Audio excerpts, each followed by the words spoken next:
on San Diego's number one sports station, 97.3 The Fan. Lots to talk about today on the Braden Surprenant Show. We got Padres baseball. We got to dive into, as always, get you updated on all the camps and what's going on throughout spring training. We will also dive into Aztec basketball. We got what happened with UCLA last night with Mick Cronin. Oh, that was great. I watched that video about 100 times. We're going to talk about that at noon today. We're going to talk about some things in the National League, some big offseason changes for all teams in the NL, and we got a lot to get going to here on the show today. Frank, what's going on Wednesday? Fired up, ready to go? Yeah, definitely, especially since I only woke up Excuse me? 40 minutes ago. 40 minutes ago? Yeah, see, what happened was I woke up so early yesterday. Fell back asleep. Well, no, yesterday I woke up so early that I turned my alarm off because I knew I was going to be in the shower by the time my alarm went off, so I didn't want to get my phone all wet, and I forgot to turn it back on. Ah, there it is. Yeah. You got lucky because it's raining today. I'm very lucky. I woke up in a straight panic. At 9:45 today when I was working on stuff over here, I was like, I don't see Frank and it's raining. Oh, is he going to come up here just MFing everybody that drives again? Well, I would have, but I was just happy to be here, having, way overslept. All right, that's not how I thought that was going to go. We also are going to dive into a couple of things that that happened yesterday near the conclusion of our show. Chucky Lozano, oh my God, his brother jumped in, finds no friend, top rope. No friend and family. Apparently, that's definitely not the case. We're going to talk about that later on in the show. I know Ben and Woods just talked about that near the end of their show. But we got a lot to get to today on the Braden Surprenant Show. We'll give you a college baseball update as well. But I want to start with San Diego State. And what happened yesterday with the Aztecs and what was another disappointing loss this season and what could be possibly one of the most disappointing seasons for the Aztecs in the Brian Dutcher, Steve Fisher era. I mean, incredibly disappointing. The level of play that they have had this year, incredibly disappointing for the situation that they have put themselves in. And last night was kind of the cusp of everything that you've seen this season in terms of the level of disappointment. I mean, here's my thing on San Diego State basketball. San Diego State basketball has accomplished a lot. I think they have done a really good job of turning the Aztecs basketball program to flagship sports program over at San Diego State. I think they've done a great job of making themselves a national power. I mean, getting yourself to the national championship for anybody is incredibly impressive. You want to talk about being in the Pac-12? You want to talk about competing with Gonzaga into the Pac-12? I'm going to tell you right now, if the Aztecs continue to do exactly what they did this season, I mean, they're just going to get lost in the Pac-12. And the Pac-12 is not even that much better than what it is right now in the Mountain West. I mean, you cannot go 1-6 against Grand Canyon all time. I don't care how good Grand Canyon is. I don't care how much money they pump into their program. I don't care if they're on the up and up. Grand Canyon, via the metrics, and what I watched last night, is not a team that should be coming in and beating San Diego State on its home floor. It's not. It's not even close. What happened last night by both teams? I mean, neither of those teams deserve to be in the NCAA tournament. I mean, I don't even know what type of level of basketball I was watching, but it wasn't very good. I mean, it wasn't even good to watch. I mean, I watch on a daily basis. I watch Big 12 basketball because that's where my alma mater plays. That is like, that's like watching the NBA versus high school right now with what was on display last night at Viejas Arena. Not a great loss for San Diego State. Not to say losses are good in general, but here's my thing on the Aztecs. The Aztecs at this point, if they want to be the big bad, we're the best program in the Mountain West, and we've, and be the flag bearer of the conference and be the flag bearer of the new conference, you know what schools like that don't do? They don't allow a school that just got entered into the conference, who, by the way, got entered because the Mountain West was sending a middle finger to everybody that was leaving the conference because they didn't want Grand Canyon in. They passed it almost overnight, got Grand Canyon to sneak into the conference. You know what big, bad teams that run conferences do? They beat that team's ass. They beat their ass. And it's not even close. Like Gonzaga. Gonzaga's in, the West Coast Conference added Seattle as part of this, moving things around because they knew that Gonzaga was going to leave. You know what Gonzaga does to Seattle? They destroy Seattle. It's a little bit different of a look. I mean, Seattle had a pretty good non-conference. They're not a very good basketball team, but if you want to be the big bad bully of the conference and be the flag bearer of the conference, you have to destroy schools like Grand Canyon and not lose at home by 10 and not miss dunks and not play sloppy and not. I don't even know what that performance was last night. It wasn't good. I can tell you that. And this is an Aztecs team that's not going to make the NCAA tournament. I'm just going to tell you that right now. They needed to win that game. They needed to worry about Utah State. They needed to be able to split between Boise State and New Mexico, and you're kind of piecing it together. What I saw last night, that is not a team that, one, deserves to be in the NCAA tournament, or two, is going to do any type of damage in the NCAA tournament. I want to know what happened.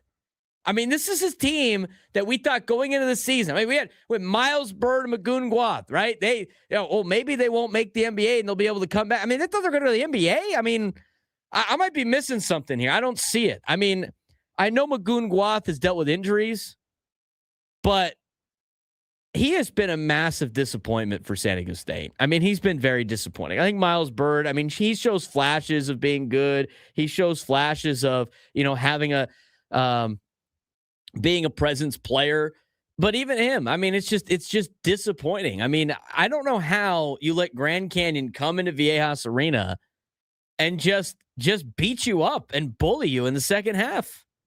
I mean, the Aztecs got bullied in the second half. I mean, what are we doing? I mean, Reese Dixon Waters, absolutely just non-existent last night. San Diego show. I mean, the show has been non-existent for like 3 or 4 years. I mean, the Grand Canyon was even making fun of the student section for the Aztecs last night. I mean, that's where you're at. I mean, Grand Canyon came in, embarrassed you on your home floor, made fun of your student section, and left going, "Oh, we're 2-0." They think they're Pac-12. They think the school's Pac-12. What's that meme?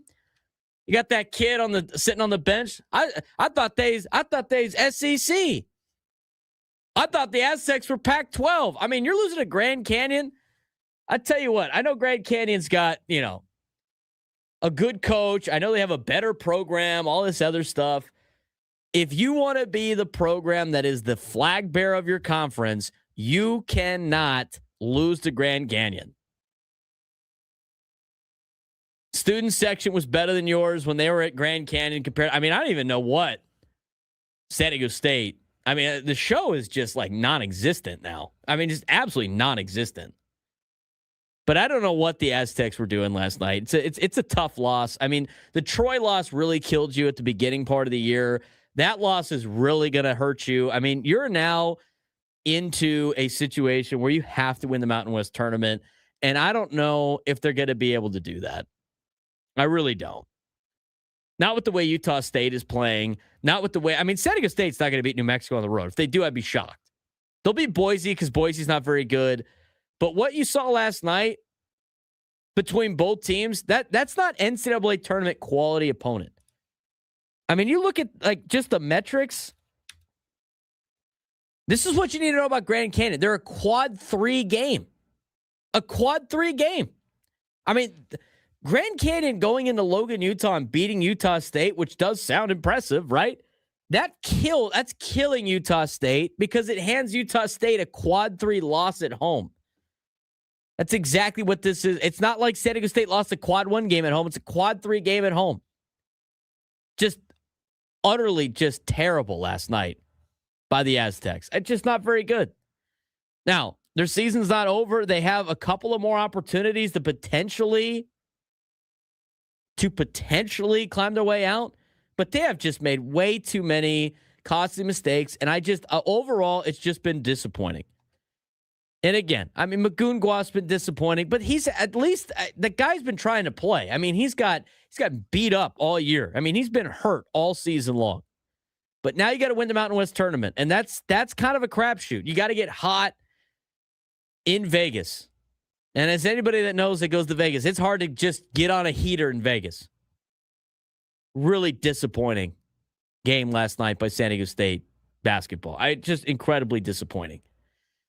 In terms of their bubble, we'll talk about it when we come back. We got to look at the bubble. I mean, it's tough sledding for San Diego State right now when it comes to trying to get in as an at-large. That loss last night really cripples them into potentially making the NCAA tournament. We're going to talk about that when we come back. 11 o'clock hour, we're going to dive into Padres news. A lot of different stuff coming out of Peoria as per usual. Go through the roster, where everything stands. Sounds like they have announced an opening day. No, a spring training opening day starter. We'll talk about that as well in the 11 o'clock hour. Noon hour, dive more into college basketball. Mick Cronin last night, man. I mean, Aztecs fans, you think you got at least Dutch is cool. I mean, at least Dutch is super cool. And even kill.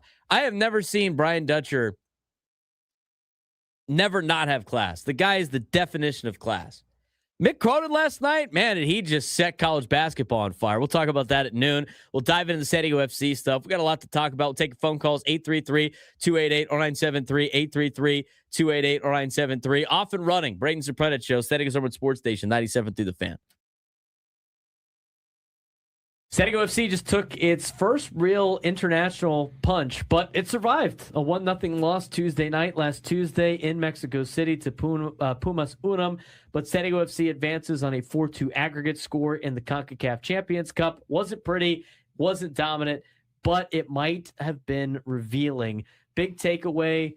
Backup goalkeeper for this San Diego FC, who continues to dominate and do very well, Pablo Cisniega, Frank. Yeah, he is absolutely incredible. 8 saves, faced 25 shots, 44 clearances forced by the defense. So, I mean, he did a fantastic job, and this game looked exactly as I had expected the game to look. Nearly 70% possession for Pumas in the second half. San Diego FC looked like a team that was, one, gasping for air with how high they were with the altitude, but also they were looking like a team that they were playing with a 3-goal lead. We talked about this a lot on the show. Obviously, a lot of time has passed since the game, but the numbers, a little concerning. But I don't really feel it to be that concerning, just because of the fact that they had a huge lead in the aggregate. I mean, 25 shots to San Diego FC's 5, 9 shots on target to 3. I know Mikey Barra said they wanted to push, but at the same time, you didn't want to play your way into what could have been a counterattack. Yeah, you didn't want to play your way into trouble. And sometimes the best way to do that is kind of like sitting in that limbo of just being balanced and parking the bus, which is what San Diego FC did. So, I mean, you could tell that they were trying, because if they weren't, the possession numbers would have been a lot more out of hand, and you would have seen a lot more players in trouble as far as energy and stamina were concerned than you did. So they definitely didn't play to their full potential, but they also were doing that for a very specific reason in this case. Now the degree of difficulty rises. San Diego FC advances to face reigning Liga MX champion Toluca FC in the round of 16. First leg will be on March 11th in San Diego. Second leg in Toluca at 8,750 feet elevation. That's 1,250 feet higher than Mexico City, where San Diego FC had just won and looked like they were struggling with the altitude late. If San Diego FC conceded territory like that against Pumas, they can't do it again against the defending Mexican champs. No, and they won't do it again, especially if the only way you could possibly see them doing that again is if they have another ridiculous aggregate lead when they go down to when they go and play Toluca at their place. So, I mean, it's going to be the first leg of this, which is, again, as you said, I believe is going to be on March 11th. That is going to determine how both teams play in leg 2. So if it's close, if it's tied, I would not expect San Diego FC to look anywhere the same as they did against Pumas in that second leg matchup. They got their first MLS match coming up this weekend against Montreal here at Snapdragon Stadium. So take a little bit of break from the CONCACAF Champions Cup, but overall, what do you want to see them do as they get back to MLS play? Just show that last year was not a fluke. And I believe they've done that already in their first 2 matches of the season in the Champions Cup. But playing in league is a very, very different thing. And going up against Montreal is going to be, they were one of the more down teams last year in the Eastern Conference. So I would expect San Diego FC to play well. Again, also your first opportunity to open up a season in front of your home crowd as well. As for the off-field stuff, now this happened at the conclusion of our show on Tuesday. Full article about Chucky Lozano and the transfer update on where he is at with San Diego FC, and quoted his brother. Now, the entire article was in Spanish, so we had to translate some of it, but the future of Chucky Lozano is very uncertain. He is not part of San Diego FC's plans for 2026, despite still being under contract. Because of this, his brother, Brian Lozano, warns that due to the behavior he has shown at the MLS club, no one or very few would risk signing him. That is from his own brother. Quote, he had his problems at Napoli with Gattuso and his coaching staff. At PSV, he also had issues at one point. He's rude and arrogant, and that doesn't lead anywhere. And that has influenced the fact that many people don't want him. That's his brother, Brian Lozano, telling ESPN, who recently returned after playing a year with Virtus FC in the Brazilian League. Even though he earns a lot in San Diego, I feel that's just an excuse because it's not convenient to have someone like that, knowing how important it is to have a healthy locker room. So no one or very few would risk signing him because at the end of the day, they run the risk of something similar happening to what has happened before, said Brian Lozano, a former Pachuca and Pumas player who is the brother of Chucky Lozano. That is very damning from Chucky Lozano's own brother. Yeah, that's blood talking. That's not an anonymous source. That's family. And it's not just family.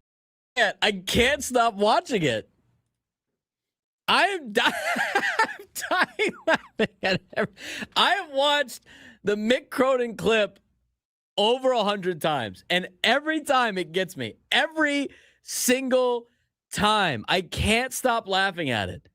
And then on top of that, somebody put together all of the best clips of Mick Cronin at a press conference and put it to one shining moment. It's 2 minutes and 20 seconds long. I'm just dying.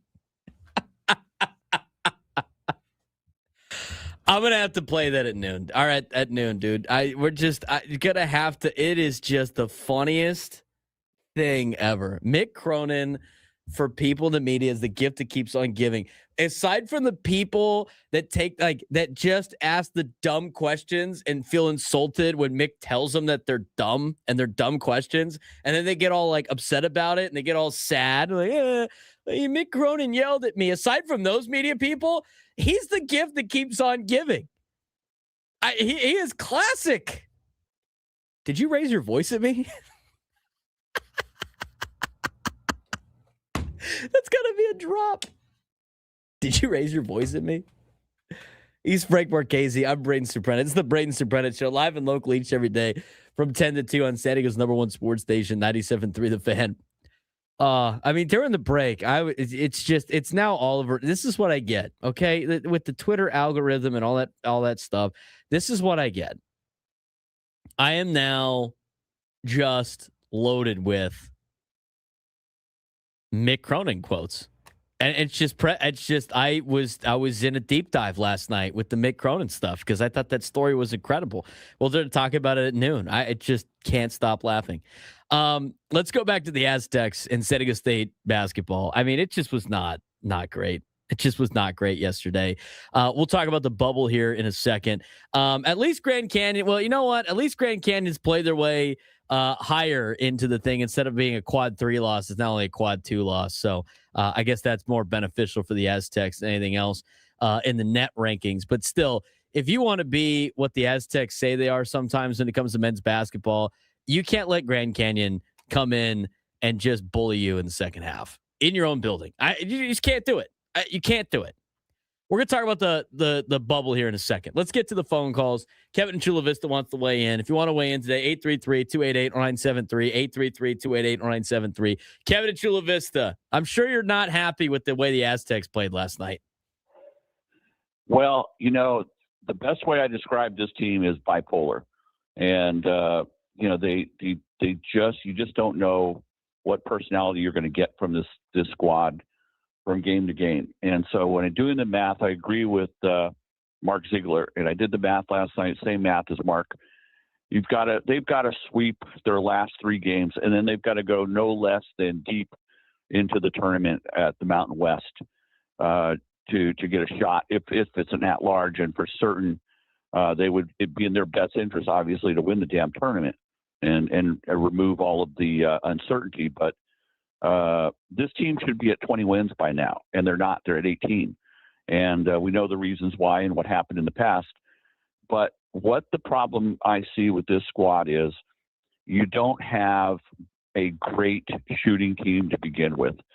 They don't predicate their offense to then compensate for when this team goes cold. Essentially, the Aztec offense, Braden, is, and you see it all the time, we'd all see it. They run around in circles in the perimeter outside of the 3 for the most part. They try to set screens back and forth with some of the bigs, and then they look for the open, see if they can get a guy that's open. But that's, again, it's basically hit and miss basketball. And if they're hitting, they're going to be okay. If they miss, they have no other alternatives strategically that I can see. And you correct me if I'm wrong, or Frank, you do too. But I don't see any other alternatives that they have, which explains, I think, some of the lack of production coming from Magoon Guath. I mean, clearly, when he comes in the game, he's pretty much a non-factor at this point. He gives you some defensive help, obviously, but from an offensive standpoint, I don't know where this guy fits in at this point, because he's missed so much, and it just kind of throws everything off.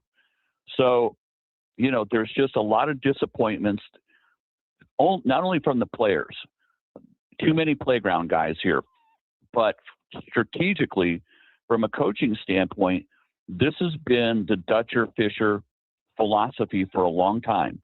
They don't like the structure. They refuse to do that. Well, that's great if you've got super shooters, guys that you can depend on game after game. But you don't on this team. You can look at Miles Bird as the poster child for lack of consistency. For all the hype that this guy got, he has not carried this team at all, not a lick. And you go right down the list of the ups and downs with this squad.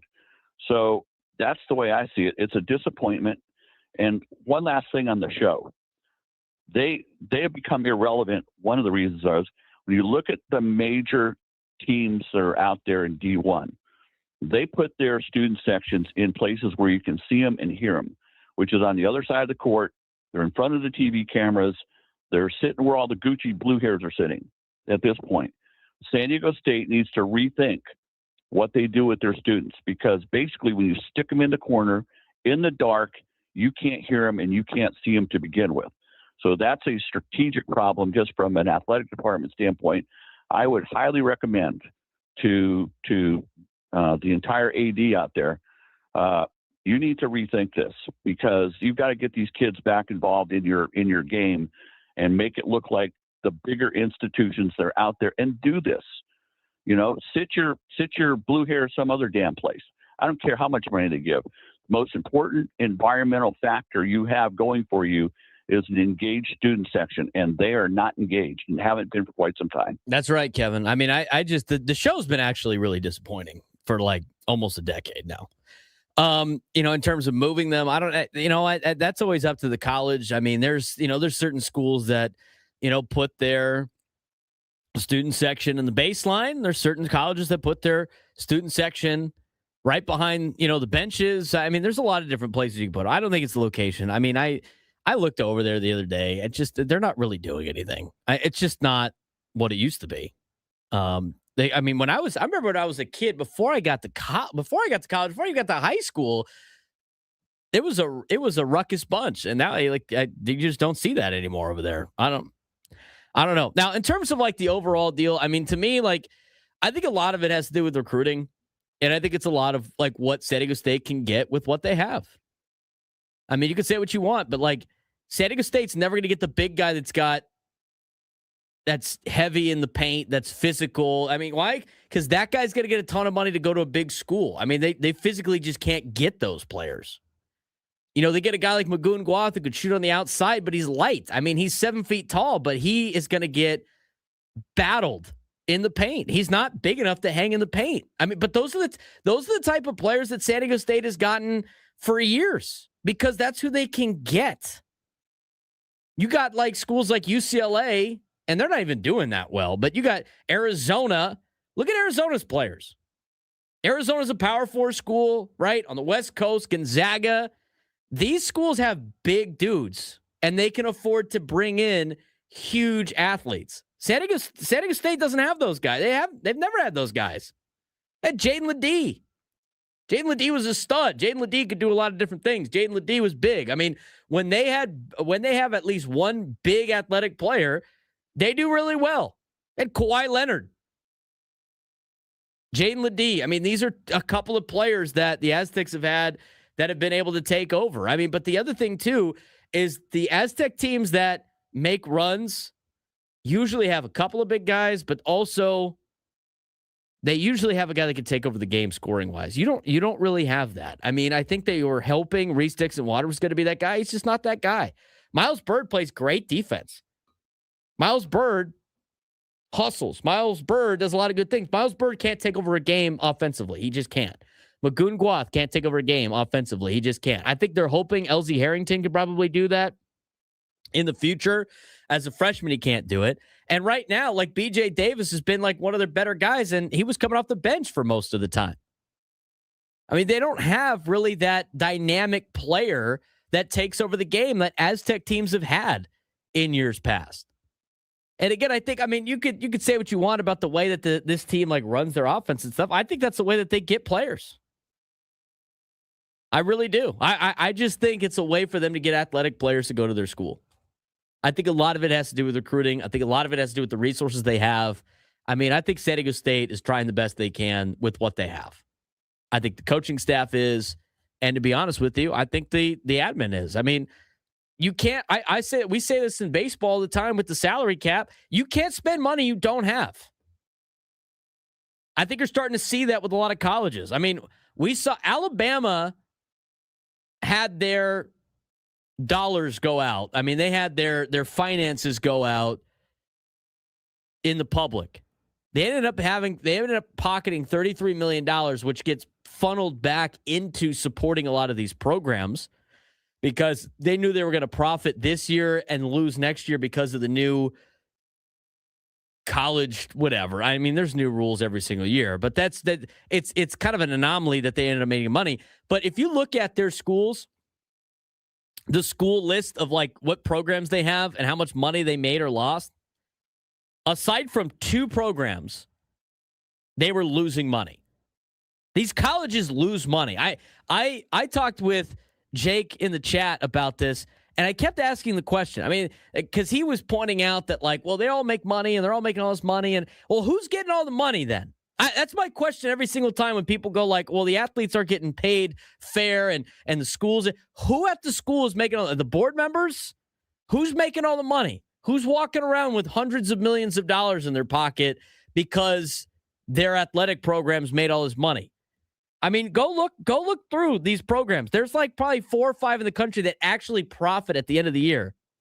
But you look at what Alabama posted. I think it's a good time to bring this up because I had it the other day. Alabama had their sport by sport profit and losses for the 2024-2025 fiscal year. Football made a $64 million profit. Basketball made a $9 million profit. Every other sport was in the red by millions of dollars. Women's basketball cost Alabama a $4.6 million loss. I'm telling you, like, these are power schools that have gigantic alumni bases, that have T-shirt fans where the entire state roots for their team. They're in the red. they're doing what they can with what they have. I mean, I really can't criticize Brian Dutcher and the staff for like this. These are the guys that they can get. You would hope that they'd play a lot better because coming into the season, they were expected to do a lot of great things. And I think it's been very disappointing for the Aztecs. I mean, incredibly disappointing. But until they establish rules in college athletics for NIL, San Diego State is not going to be that team.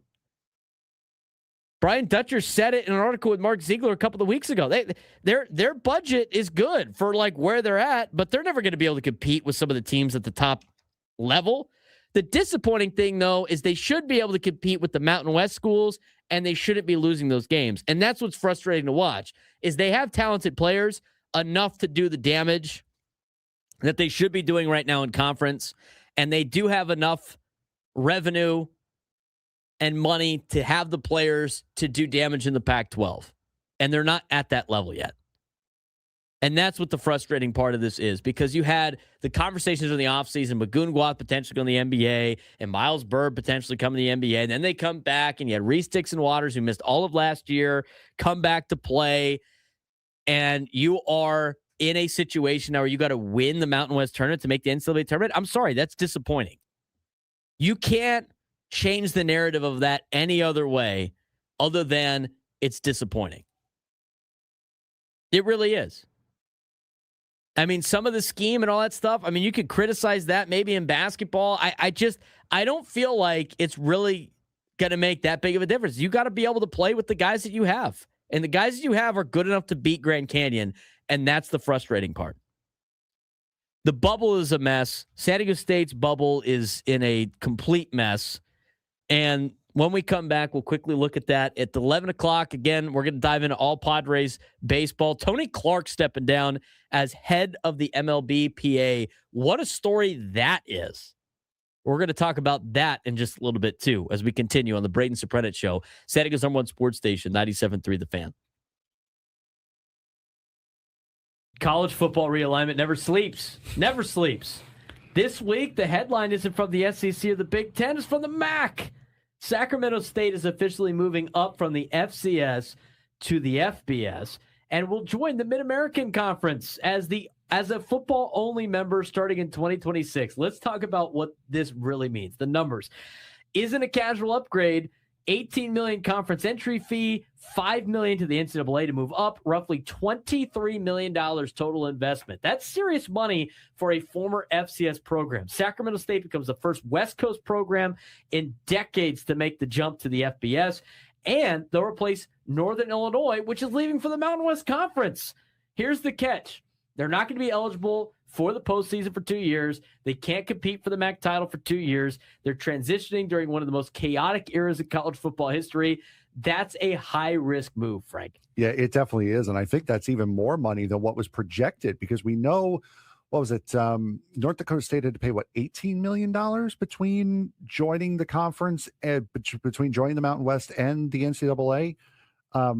We were expecting this to be about $20 million for Sac State. It's actually going to be 23. So that's a lot of money. And also, I mean, for Sacramento State, I mean, hey, listen, if you think you can do it, go for it. That's exactly what they're going for. They're exactly what they're doing right now. And I think you're going to see there are going to be a couple teams. It may not be any more this year, but especially with the big money television contracts coming up, there might be some more schools that try to roll the dice and get out of FBS and go into Division I. Yeah, get out of the FCS and join the FBS. The bigger trend, though, is this isn't happening in a vacuum. This is just last week, North Dakota State finalized the move to the Mountain West for $12.5 million. SMU famously gave up 9 years of TV revenue to join the ACC. Cal and Stanford accepted reduced payouts to stay in a power conference. Schools are literally paying tens of millions of dollars for a seat at the FBS table, and even more so, a Power 4 spot, which we're not even talking about in this particular sense. Why? Because if you're not moving up, you're falling behind. If you're falling behind, you become almost extinct. And that's a big mover for a lot of schools. And, one that I was surprised that San Diego State didn't try to pursue when it comes to trying to join leagues like the Big 12, like some of these other conferences that are part of the Power 4, but not necessarily part of the Power 2. Yeah, and I think you're also going to see like the more teams thinking. I'm thinking South Dakota State. I'm thinking Montana State. I mean, those are schools that I could see possibly making this jump within the next couple of years. So, it's a big risk. It's a big risk to take for those schools and what they're giving up. I believe they're giving up a little bit less as far as ineligibility and conference ineligibility than North Dakota State is. But I mean, if they think they can do it, I'd love to see Sacramento on Tuesday night with a little bit of action going on. Why did the MAC say yes? Well, the MAC isn't expanding for competitive dominance, about survival and obviously inventory. The conference stays at 13 teams after Northern Illinois leaves, and Sacramento State gives them a top 20 TV market in Sacramento, West Coast exposure, growing athletic department willing to spend. In today's NIL and transfer portal era, Group of 5 conferences are struggling to hold talent. They need more media relevance. They need more recruiting reach, more financial stability. Sacramento State is betting that being in FBS gives them access to these tools. Another interesting little caveat that I don't know how much these conferences are thinking about this, but the more and more teams get used on the NCAA football games is the more and more money that they do get from that. They do get it from the game. Yeah, they do. I don't know how significant that is. Oh, exactly. I don't know nice. how significant. It is extra money though, especially in a time where money is ruling everything in college athletics right now. Every little bit helps. So that's going to be, I'm sure, I know next year for NCAA 27, I already know I'm taking Sacramento State. I wasn't going to take North Dakota State because I'm sick and tired of playing games in the Mountain West, but that might also be a little bit of a driving factor for these schools. Well, didn't Delaware put out an incentive to get people to play with their school in dynasty mode or whatever it may be? Now, the question is for Sacramento State, can they compete? On the field, this isn't a bottom feeder program. Sacramento State won an FCS playoff games in both 2022 and 2023. They've shown that they can build competitive teams, but the concern is they're on their 4th head coach since 2022. They just hired former in the Bill House Studios. We know how. Take a look at the bubble for the Aztecs. I mean, we got Padres notes out there. I mean, we didn't really dive too deeply into a lot of the stuff. We kind of touched on a lot of different topics. We're going to get to that. And by the way, how about we had interesting how this works, Frank? You remember what Tim at Miramar asked the other day? Yes. What did he ask? Who's the backup shortstop? Who's the backup shortstop for the Padres? Which, honestly, to me at this point in time, when you haven't even played a spring training game, does it really matter? But okay. Craig Stammen was asked today who the backup shortstop is. We're going to talk about that at 11. We're going to get to everything that you need to hear from Craig Stammen, our daily look at what's going on in camp. And there's a couple of things that Craig Stammen talked about that we're going to get to. We got a starter for Friday. Is it the opening day starter? No. Spring training opening day? It's the spring training opening day. We got that starter. We'll let Craig Stammen announce that coming up in just a little bit. He does talk about a 5-man versus 6-man rotation. You know what? Right, but too early to have that conversation. We had that conversation before they added a bunch of pitchers. Now it's they got to see the pros and cons. I'm curious to see what Craig Stammen has to say. Backup short. I mean, it's like they've been listening to our show. It's great. You know what? Is Sammy just out there asking all the questions from our show? Is that what he's doing? That'd be cool. That'd be sweet. We'd ask him tomorrow. He'll be on the show tomorrow. Get our multiple week update from Peoria. All right. For everybody that wants to know where the Aztecs are bubble-wise, they are hosed. I mean, they are not in a good spot. They are SOL. They are. It's not great, Bob. It's not great. Selection Sunday is about 4 weeks away, and right now the Aztecs are living exactly where they usually do at this time, on the bubble. Aztecs just won their 3rd straight, beat Nevada before they got that snapped by losing to Grand Canyon. They were ranked 45th in the net. They're now 40, or they're in the resume rankings. They're 44 in the net, 51 in the RPI. Their ELO is a 45. Ken Palm's got them right around there as well. They, around most of the brackets, they are a 65% consensus chance to receive an at-large bid, but they're firmly in the work-to-do tier. That was before the notes from last night. They're not safely in. They're not really on the outside looking in yet. They're kind of right in the middle of chaos.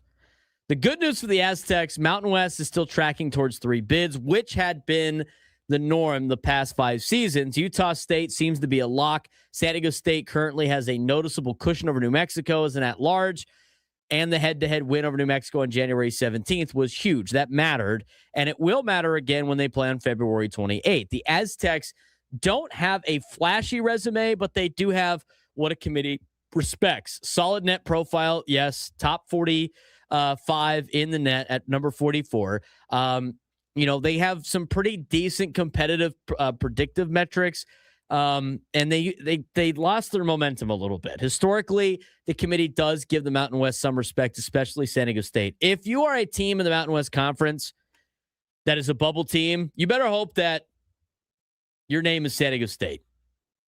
You better hope that your name is San Diego State. Problem isn't that San Diego State is bad. The problem is they're not clearly better than the other bubble teams. Across the country, the SEC might get 9 or 10 teams. Big 10 could get 10. ACC could get 8. Big 12 already has 6 absolute locks. When power conferences soak up bids, that squeezes leagues like the Mountain West out. If the Mountain West drops from 3 bids to 2, that's where things get dangerous. Here's some teams that you got to worry about. Texas just surged into a should-be-in category. Georgia has fallen hard. UCF is sliding. St. Mary's not quite safe. Santa Clara is lurking. New Mexico is hovering. And VCU has won 9 straight, but still not into a comfortable position. Committee favors power conference teams. Doesn't help the Aztecs. Teams with big quad 1 wins. San Diego State just has 1 quad 1 win and strong predictive metrics. We'll see if the Aztecs have that. Their next biggest game, of course, besides playing Utah State at home, is having to play at New Mexico. They win that game, might change things. I just don't think they're going to beat New Mexico at the Pit. I really don't. They got to play better. And if they want to be considered a big guy, as Sam Fleming in the chat says, picking on the little guy, you know what? You want to act like the big guy? This is what acting like the big guy's like. Not being okay with losing to Grand Canyon. 833-288-0973, 833-288-0973. Let's get to some of the stuff that Craig Stammen talked about. And then in the 11 o'clock hour, Griffin Canning met with the media for the first time. I do want to talk about that as well. Frank, let's get to, I want to get to the bit about the 5-man versus 6-man rotation and hear what Craig Stammen's thoughts are. So we're going to let Frank put that together real quick. And I think it's an interesting conversation. I think that conversation changes a little bit with the amount of pitchers that they have brought in.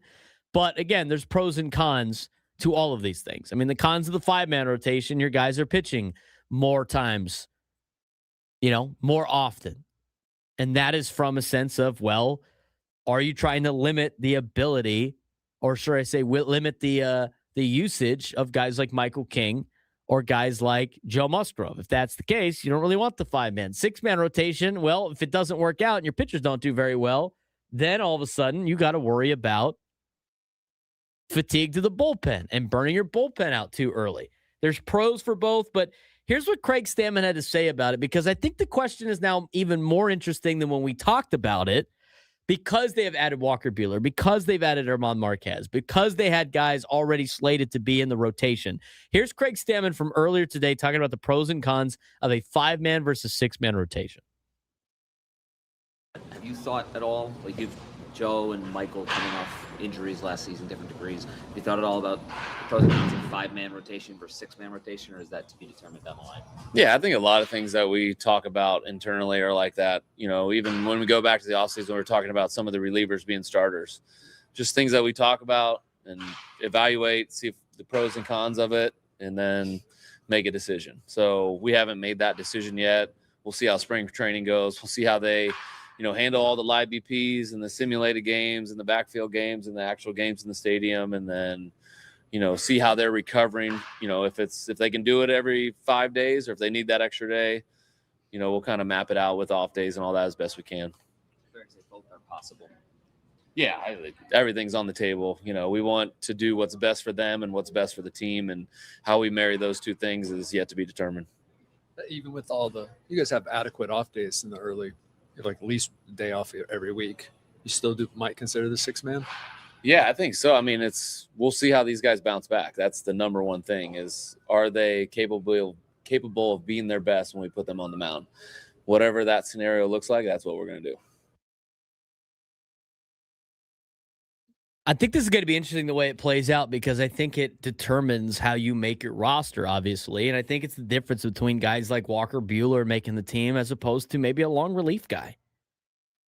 I mean, because here's the deal. Like if Walker Buehler, Armand Marquez, and Randy Vasquez all pitch well, and you want to keep them all part of the organization, are you going to cut one of those players so you can keep a long reliever on? I don't necessarily know if you would do that if they all played well, right? Like that's what you're looking for. And when I mean pitch well, like they could get 6 innings. You can give them 6. You could give the team 6 innings.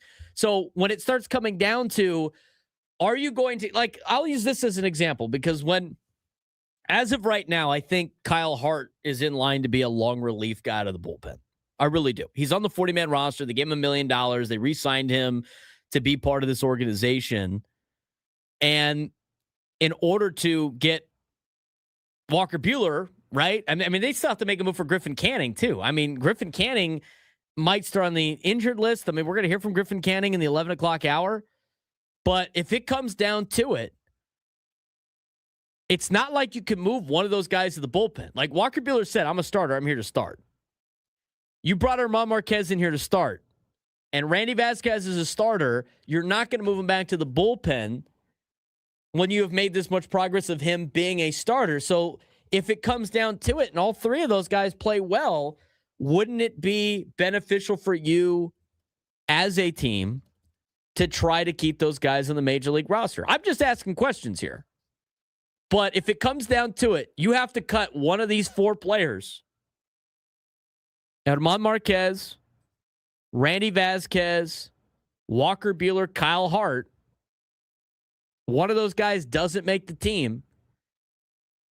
Who is it going to be if they all pitch well? I mean, that's kind of where you're at right now. I think you get more benefit out of keeping starters than you do keeping long relief guys, Frank. Yeah, I mean, and that's kind of where you would go with that. And I think if all those guys make the team, it's guaranteed you're at a 6-man rotation. You're asking them to eat as many innings as possible, trying not to rely on the bullpen as much. I think as far as major league history, I would say most likely Kyle Hart would be the odd man out in that case if everyone performs well. We've seen it over the course of so many years here now that starting pitching is so valuable, and you need a ton of arms going back, especially just to the last couple of seasons here, that you would want to keep as many starters as you possibly can. And I'm starting with a 6-man rotation, even though that's something that I wouldn't personally do, might be the best course of action to keep as many starting arms as you possibly can. Especially when you have a couple of guys at the top of that rotation that are coming off of injury, right? Then you want to limit the amount of innings that they throw and the amount of pitches that they throw. I think everybody in the chat would immediately go like, oh, you got to get rid of Hart. Well, if you decide not to keep Hart on the team, which, by the way, he has options. You could send him down to AAA. Mm-hmm. Who goes to the bullpen? That's the question now, right? Like, who goes to the bullpen if you don't want to do a 6-man rotation? Somebody's got to go to the bullpen, but you can't. I mean, you're not going to do that with a guy like Randy Vasquez, who worked so hard to get to this point right now, who's in line to be the 4th starter. You're not moving one of these veteran guys to the bullpen. So that's the question of the difference between a 5-man versus 6-man rotation.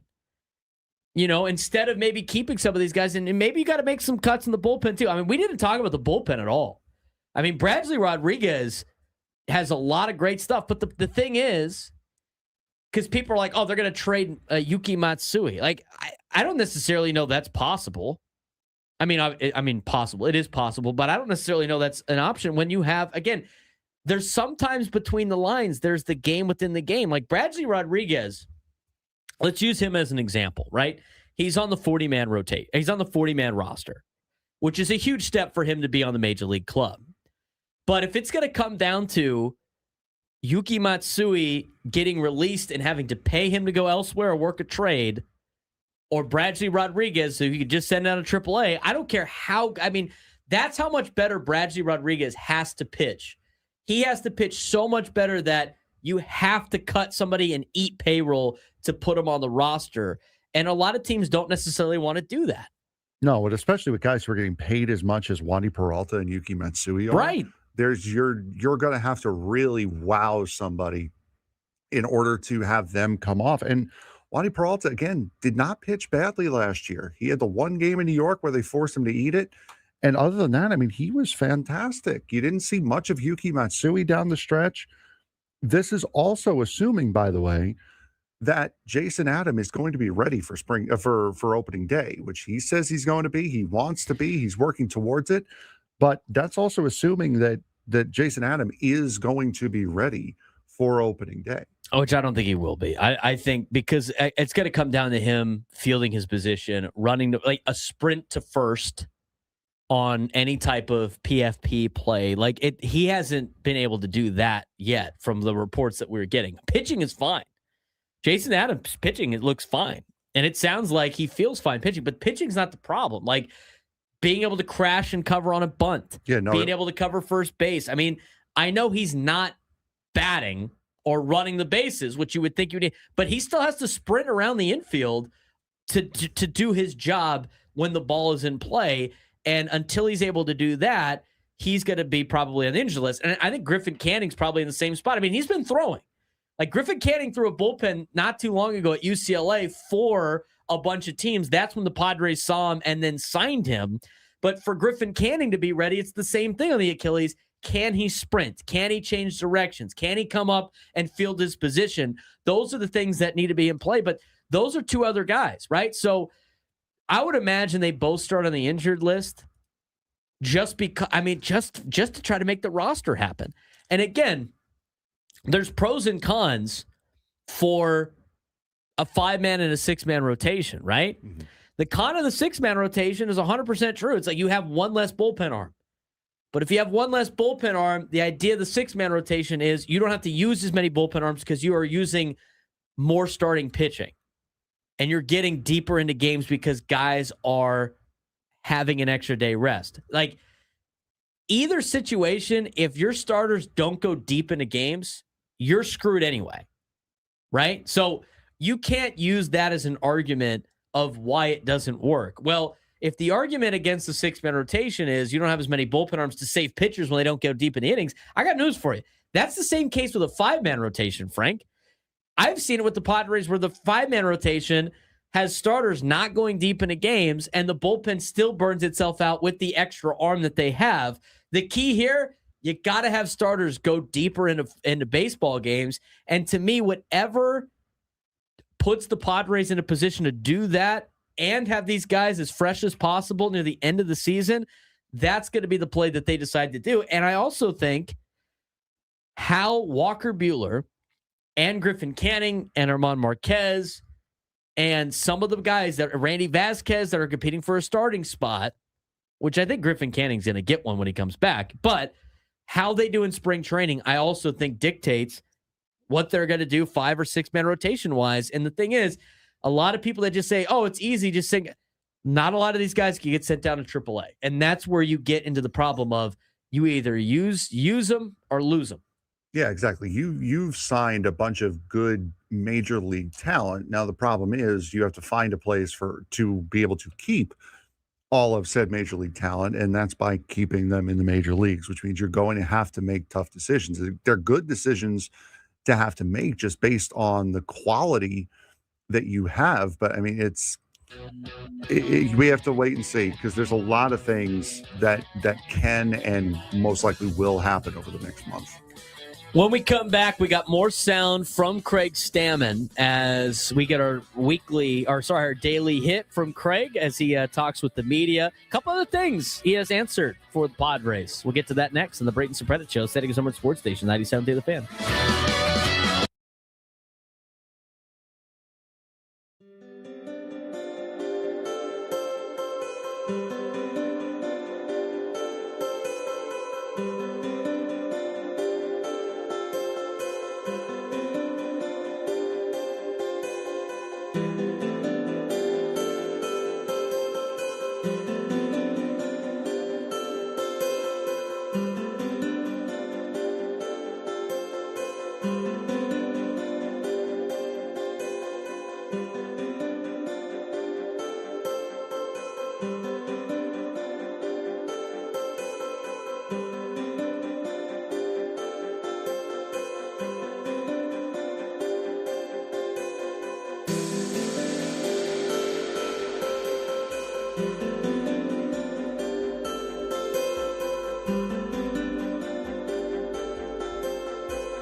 Broadcasting live from the Bill House Studios, we know how. He's Frank Marchese. I'm Braden Surprenant. This is the Braden Surprenant Show, live and local each every day from 10 to 2 on San Diego's number one sports station, 97.3 The Fan. We have tons of content on our YouTube page. We just uploaded a bunch of it last night that we those of you that are watching on YouTube are able to see during the commercial breaks. If you want to watch the full videos, because a lot of them a little bit longer than our commercial breaks, be sure to go to our YouTube page, youtube.com/@B_SURP.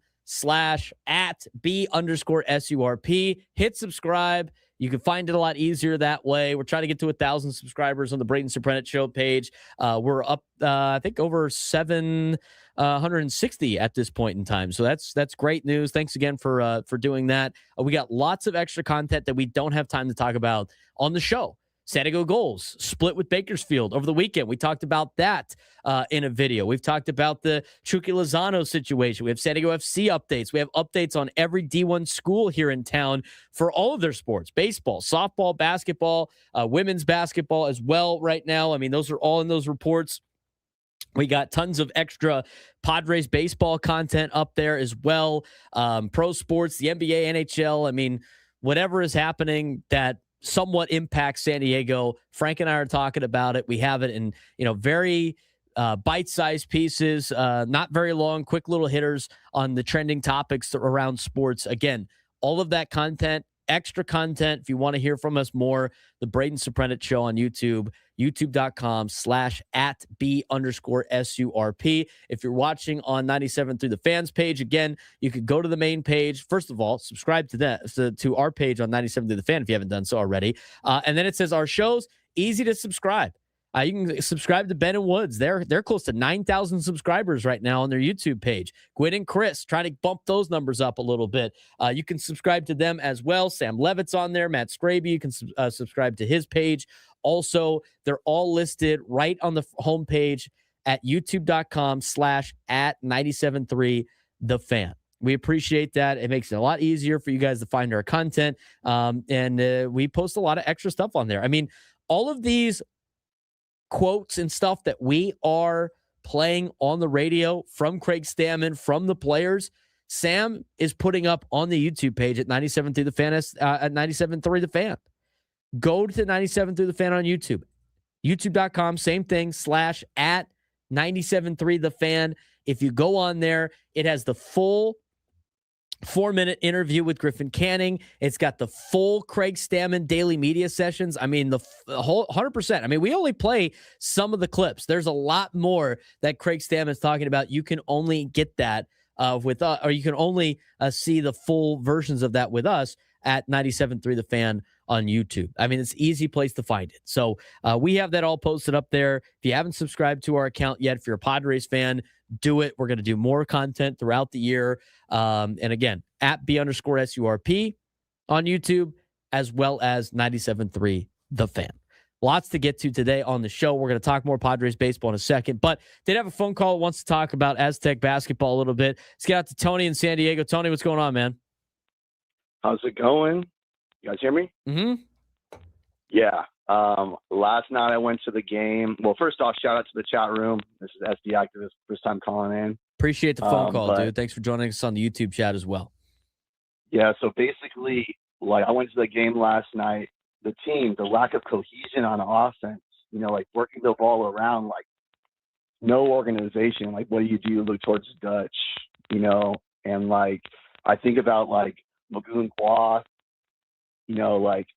can't even hold on to the ball. Does he know that we're playing in late February? Does he know that we're playing in late February in basketball? He plays it so soft, And I think I really saw the Harrington. We need Harrington. That's the guy. He's the freshman. He's the only one on the team that shows a little bit of killer instinct or conviction. But it was good. The crowd was loud. And, we got to get up. The team's got to get up. And I think with the show, what happened to the I Believe chant?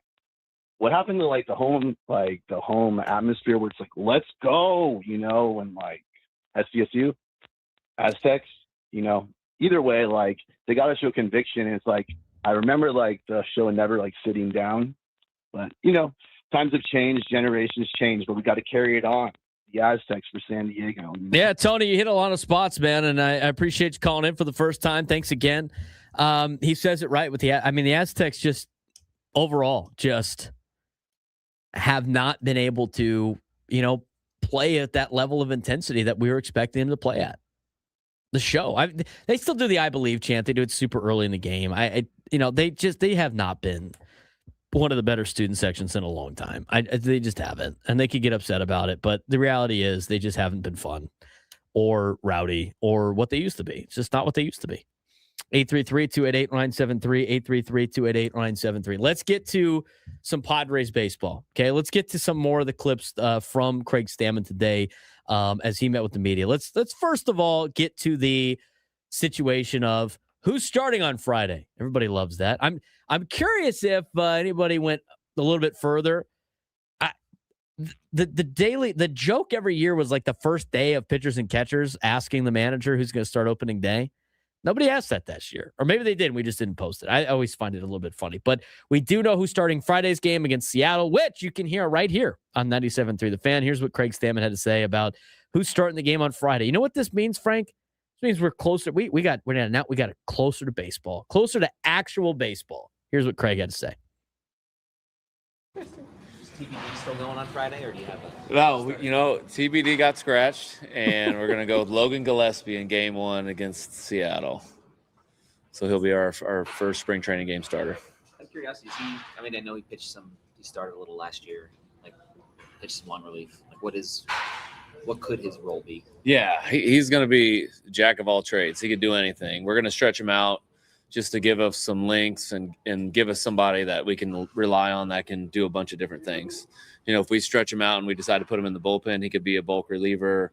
We could put him in the back end of the game. He's closed out AAA games before. He's helped us in the big leagues, pitch a lot of innings and save some of our big guys. So just somebody that can kind of do it all.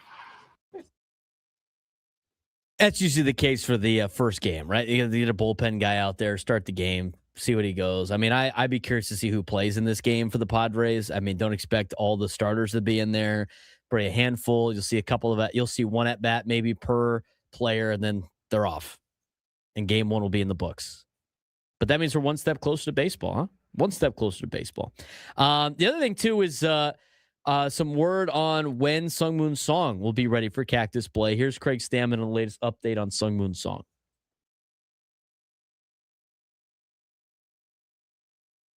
Sungmun's been progressing really well. He's been doing a lot of stuff on the field, as you guys can probably see. He's going to take a day off hitting today in his normal progression of getting him ready.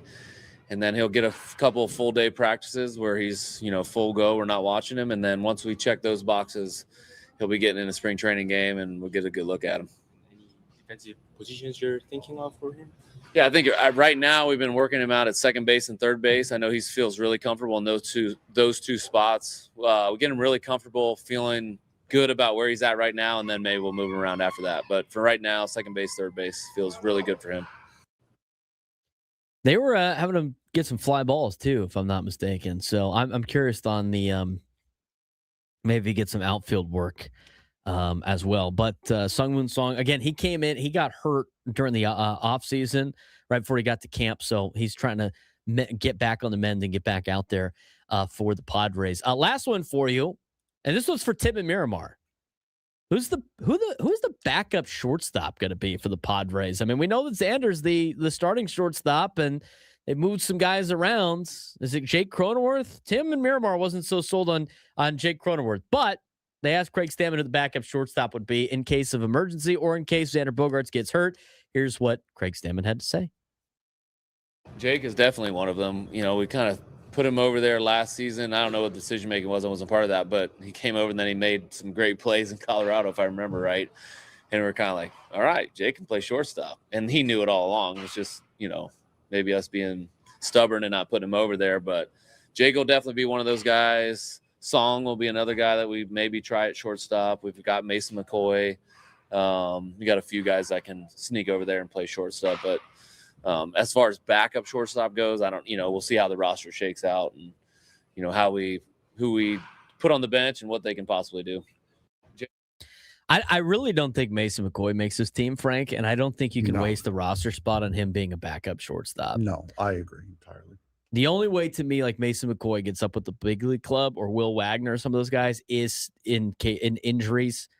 But like having Mason McCoy sit on your bench is a waste when he could be playing down in AAA and at least getting at bats. Now, here's the thing: if he rakes and he plays his way on the team, obviously he deserves to be on the team.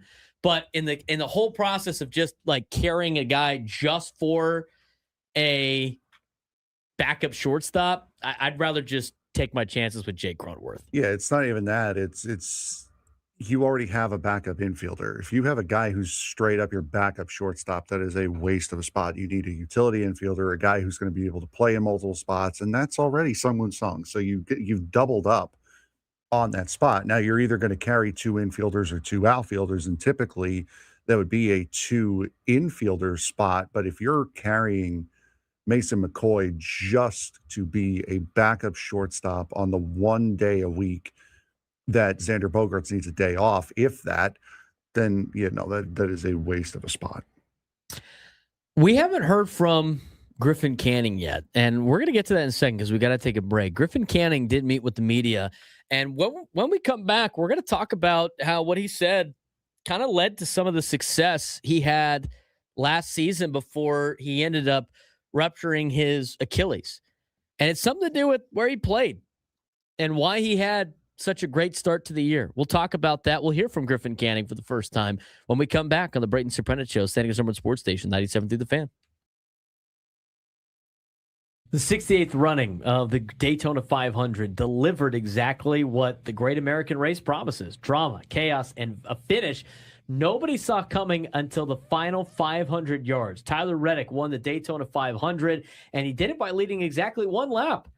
The only lap that mattered. On the final stretch, Reddick got a massive push from teammate Riley Herbst, powered past Chase Elliott, and drove his number 45 23XL Racing Toyota to a 0.308 second victory. Behind him, absolute mayhem. Frank, what could you take away from the Daytona 500? And in layman's terms, explain to us how Tyler Reddick was able to win the Daytona 500. I hate fuel mileage racing at super speedways, but that's something that's a completely different topic for a completely different video. So, but we're talking about drafting and getting a push. So the car out in front of a group creates like a break in the air.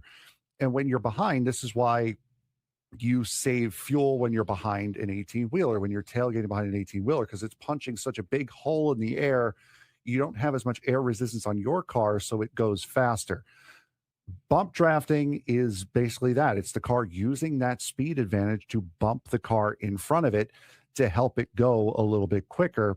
Tyler Reddick going into turn 3 used a slingshot move, basically took that run, took that momentum, got to the outside of Chase Elliott to go and grab that, to try to grab the lead, took second place from it.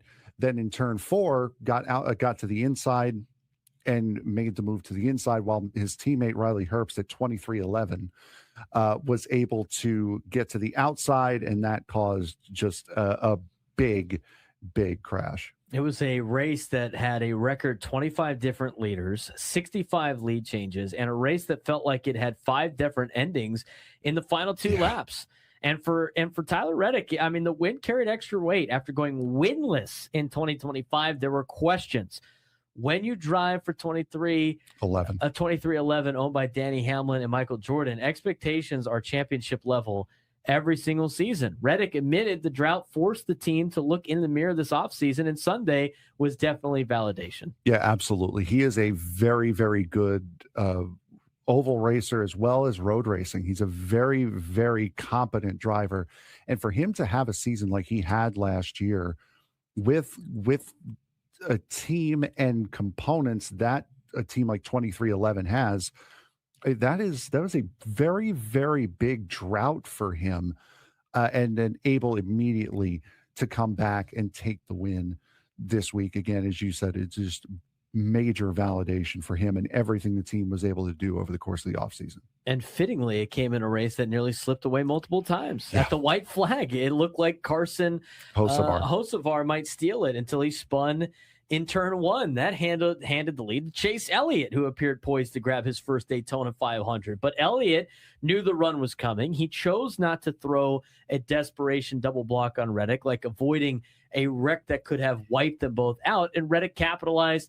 Earlier in the race, we saw the big one, a 20-car accident ignited when Justin Allgaier turned across the nose of Hamlin late in stage 2. That wreck reshuffled the entire field and showed once again that at Daytona, control is just an illusion. Yeah, no, you cannot, on super speedway racing, you cannot under any circumstances predict how that race is going to go, because anything can happen. William Byron had to go to a backup car, started from the back of the field, was caught up in about 5 different wrecks, and was still going into turn 1 on the final lap, still had a chance to win until that wreck with Hocevar happened, forced him onto the apron, forced him back up the track, really slowed him down. But anything can happen at those super speedway races, which is part of the reason why Daytona draws so big as it does every single year. Stage winner Zane Smith grabbed his first career stage win in stage 1. Bubba Wallace won stage 2 under caution after the massive pileup. But in the end, the race belonged to Tyler Reddick and to teamwork. Michael Jordan made it clear afterward Herbst's push was the difference. That kind of manufacturer and team loyalty wins super speedway races. Top 5, Reddick, Stenhouse Jr., Logano, Elliott, Keselowski. And just like that, the 2026 season begins with a statement. 2311 Racing is back in the win column in the biggest race of them all. Oh, and by the way, Tyler Reddick had his car on display here in San Diego. One of them painted like San Diego State with the Aztecs logo and everything like that before their win against Nevada. I'm just saying. What did the Snapdragon Panda outside of the arena standing next to the Tyler Reddick car, what did that Panda know that we didn't know coming into Sunday? I don't know if that car is getting raced. I think that might have just been a promotional car either. I couldn't see anything that was saying that car is going to get raced, but it would be really, really cool to see that on track here. You also had they should race that one here in San Diego. Yeah, that should be the one that they use. Yeah, that would be absolutely incredible. Also this week at Daytona, Chandler Smith had a dramatic victory of his own on Friday night in the Truck Series, 4 wide down on the line. We got the men's short track event on right now. That's a fun event to watch. I mean, the long track speed skating was also fun to watch. I mean, these guys move. But short track, one of my favorite winter Olympic events. 833-288-0973, 833-288-0973. We're going to hear from Griffin Canning here in a second. He met with the media today for the first time after signing with the San Diego Padres. And there's some news in the latest article from Kevin Acee about the rules as a Article 20 free agent we're going to talk about with the starting rotation impacts Walker Buehler and German Marquez. We're going to get to that in a second as well. But I do want to get back to your phone calls. We'll get out to Juan in Oceanside, part of the chat fam. Juan, what's going on, man? Hey, what's up, Braden? What's up, Frank? I'm actually calling to talk about the starting rotation for the Padres. I kind of have an inkling or a feeling that maybe Joe Musgrove might start out the season on the IL to some degree, which will probably allow Walker Buehler and German Marquez to just have an opportunity to pitch until he comes back. And then that'll also open up a spot for Griffin Canning. Just wanted to get your thoughts on the possibility of that happening and how secure do you think Randy Vasquez's spot is in this rotation, whether it's a 5 or 6 man? I don't think Randy Vasquez's spot in the rotation is as secured as it was a couple of weeks ago. I definitely don't think that's the case. When it comes to Randy Vasquez, though, now here's the thing with Randy Vasquez. You have, even though he's out of options, you have years of control and he's cheap. So any type of inclination of him having success and long-term success for this team, you have to keep guys like Randy Vasquez on your team, Frank, because he's the guy that offsets costs for other areas on your team. You have to have players like Randy Vasquez that play above what their value is. And so unless he's atrocious in the spring and he's a lost cause, which I don't think is the case because I think he's getting better the more he pitches. And again, he's still a young pitcher. Mm-hmm. You have to keep him part of the organization. And the only way to do that is to have him on the team. So from that perspective, I still think he is in a very secure spot, albeit it might not be as secure as it was a couple of weeks ago. He might have to compete for that spot, but there's a lot of intangibles that play into the decision to keep Randy Vasquez long-term. Yeah, I can't see a scenario where Randy Vasquez is not on the opening day roster unless he gets hurt. That's really the only thing that I can see him not being on the opening day roster. Now, whether it's a number 4 starter or number 5 starter, that's remains to be seen by how well he does over the course of this spring, whether he works out what he needs to work out. But I can't see a scenario in which he is not on the opening day roster unless he's hurt. And also the first point he brought up about Musgrove possibly starting on the IL, I haven't seen any inkling of that at all. And I don't see any reason why they would have him start on the IL. Here's the thing is if, you could theoretically, because he's coming off of an injury. Yes. I see where Juan's point is on that. Like they could, the whole idea, right, with Joe would be, because like Yu Darvish last year started on the IL. Yes.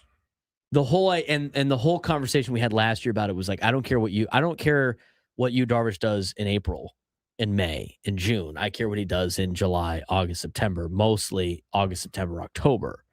And if Joe is already going to be in a position where he wants to stay fresh throughout the year and not get overworked, and he's willing to, I don't want to say take starts off because that sounds bad, but like, miss a spot in the rotation here and there to preserve his strength for the end of the season. And he said he was open to doing that. Why not just have him start his season later and let him come back and continue? Because he can still work on stuff, right? He can still do it with the team. And then by that, and here's what you do with that. You let Joe Musgrove start on the injured list. Now, again, this is all conversations they have inside. This is what Juan brought up, and it's not a bad idea. You let him start on the injured list. You let Walker Buehler and German Marquez start the season, and at some point, you're going to have to make a decision on: are we going to go to 6-man rotation? We had Griffin Canning, or are we going to stick with the 5-man rotation? Let's see how this plays out. It's almost like an extended tryout. And if they both do well and you add Griffin Canning back, there's one. And then if for any reason, it's not working out with Walker Buehler or it's not working out with German Marquez, then, when you activate Joe Musgrove, you just release one of those guys. Yeah. And you're fine. Again, this has a way of playing itself out. And players are going to get hurt during spring training. I know that's it sucks to say, but that's going to be the case. Somebody's going to get hurt. It always happens. It's sports. And it's going to fix itself on its own. It usually does. And we'll see what happens in the next couple of weeks. But what Juan is saying is not a crazy thing that might happen. No, we've seen it before. It's just, I can't see a way where a competitor like Joe Musgrove, who was trying to pitch last year during the postseason, would be willing to slow it down and start the year on the IL.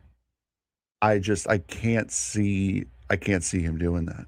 Well, that would be the only way for him to miss starts, right? He said he was open to preserving his body for later in the year. The only way you do that is by missing starts, and the only way you miss starts is you go to the injured list. Like you can't just carry Joe Musgrove on the team and have him not pitch. Yeah. Right? It's a waste of a spot. So if they're going to do that with him or Michael King, the Dodgers do it all the time. How many times was Glasnow and Snell on the injured list last year? Mm-hmm. They're going to they might go on the injured list multiple times, and now you can just go, he's on, he's off, he's on, he's off. There's ways to do it. There's ways that teams are doing it. And I would, with two guys that are coming off of injury, and a guy like Griffin Canning, who is, and I could see them doing that. Joe already said he's willing to pace it out a little bit more. He doesn't necessarily want to be the guy that, he doesn't have to pitch 200 innings. It's an interesting suggestion. Again, these things have a way of playing themselves out. Let's talk about Griffin Canning for a second. We don't necessarily know where he's going to be at. It sounds like from the early inclinations, he might be ready to go in May. But Griffin Canning did for a little bit of time meet with the media at his locker in Peoria. Here's Griffin Canning being welcomed to the Padres with the media. What appealed to you about the Padres? What brought you here? Yeah, I think obviously the track record that they've had with some of the guys that have come through here. Obviously, just getting to know Ruben, and some of the other guys on the staff. Just felt like this was the best opportunity for me to come and get better and help a team any way I can. The season that you were having last year before the unfortunate incident, what do you attribute that to, and what's that next step you can take with Ruben? Yeah, I think part of it is just kind of being around some new voices, some new people that were super helpful. But honestly, I like pitching in New York. It was a lot of fun. I like kind of the expectations of being on a winning team, and I think we have that here too. But yeah, I think it was kind of just understanding myself a little bit better and who I am as a pitcher. So just continue to build that relationship with Ruben and learn from some of these other pitchers on the staff, and just keep improving. How did that process play out in the last few weeks, settling on this team? I know you threw for some scouts. Like, how did it all kind of go about the last week or so? I threw. Maybe it was last Thursday. I think one of the Padres had a guy come out there, and I think I ended up had a Zoom call with them the next day, and then ended up signing Friday night, and then drove out here Saturday and got the process going. Where are you health-wise, and what are your expectations in terms of like when you might be able to pitch? I feel great right now. I've been off the mound a handful of times, 4 or 5 times. I'm throwing a bullpen here tomorrow. I feel 100% when I'm on the mound and throwing and everything. Still have some boxes to check in terms of running and some agility things, but I think it's kind of a day by day, week by week thing. Just kind of see how I'm progressing and how I'm feeling, and go from there. So it's a long season. Do you have to think about how it's a long season and how like you're going to at least miss some time and go? But that's okay because it's about finishing the season. Yeah, no, I think they've been super helpful, and just in terms of not pushing me to rush back. Obviously I want to get back as soon as I can and help the team, but I want to play for a lot longer. So I got to look out for my health a little bit in that aspect, but yeah, I'm working hard, and I feel like I'm progressing really well. So hopefully I can get back out there soon. You say it's day to day, week to week. I know, is there some sort of soft day you have in your head when you envision yourself pitching? Not in particular. Like I said, I it's tough because when I'm on the mound, I feel like I'm pretty much at 100%. Like I can do everything I'm throwing on my pitches. Probably a little behind volume wise, so I still just gotta build up in that aspect. But you're gonna start getting into a lot more of the running and agility things, and just kind of see how that progresses. What are your early initial impressions of him? Yeah, he's awesome. I think he's honest, just down to earth guy, and I think, like I said, just kind of the track record of the guys that have come through here. Last year I was with Sean Manaea. Sean Manaea had awesome things to say about being in San Diego. But I'm from Orange County, so I know San Diego well, so I'm excited to be here. There's a couple of interesting things from Griffin Canning there, both involving the Mets, ironically. You missed Juan's chat. And the Mets, a winning team? What? Ha! Foul. Hey, they Juan. were. They were. He draws the foul. Okay, a couple of things with Griffin Canning that I want to talk about. One, how about Sean Manaea, by the way? Sean Manaea, who got traded here in spring training, did decent in his first year and then really just fell apart in his second year before he ended up moving on. And then he wrote that piece about he didn't try in San Diego and all this other stuff. How about him helping recruit Griffin Canning to the Padres by talking about how great it was to play in San Diego throughout the season on the Mets? There you go. Not bad. We like it. Thanks, Sean. Yeah, do we still hate Sean Manaea now? Is that... Well, it depends how good Griffin Canning pitches to determine that. Now, clearly has no bad feelings no hard feelings about the city, you know. I most of the athletes don't. I mean, to be honest with you, they don't, because people love being here. Now, how about this? And I'm going to bring up this tweet that I ended up sending the other shows because I thought it was hilarious. Uh-oh. The state of the Angels in reality. I mean, because Ben was talking about this on the morning show today about Griffin Canning. Like, did you hear his part where he said, he felt good pitching in New York. He's pitching for the winning team. It was fun pitching there. You got that extra juice, right, with the crowd and all that fun stuff. He pitched really well in that environment before he got hurt. You know where he didn't pitch well? Anaheim. You know what Anaheim's not? I mean, we love giving Frank S about the Mets. It's fun. It's a fun bit. I mean, a lot of people in the chat like to do that. But at the same time, like the Mets are 10 times better of an organization than the Angels. And it's a fun little thing that we have as a show. Like everyone else, like, can you really make fun of Chris for being a Rockies fan? He's like, a Dolphins fan. I mean, that's... But I mean, like that's banter that we have. But no other show has. What I'm saying though is, it's like as much as we like to give you S for the Mets. I mean, the Mets, they've been a team that has won a lot of games in the last for the year. They've made the playoffs. I mean, they're not as. It's fun to say they're incompetent, and you like to say it too. But in the reality of things, in all seriousness, they're not that big of an incompetent franchise. It is definitely a franchise that has won, has a lot of people go to their games. There's excitement there. And you got Griffin Canning to pitch at a higher level because, I mean, he loved pitching in that atmosphere. Now, you look at how he pitched in Anaheim, an Orange County guy. I mean, it's not like that at all. There's like nobody at the games. It's like pitching in a minor. It's like you're basically pitching for the High Desert Mavericks who don't exist anymore in Anaheim. Team that thinks they're in LA, but they're really not. They're in Anaheim. I mean, this is what you need to know about the Angels. This is how unserious the Angels are.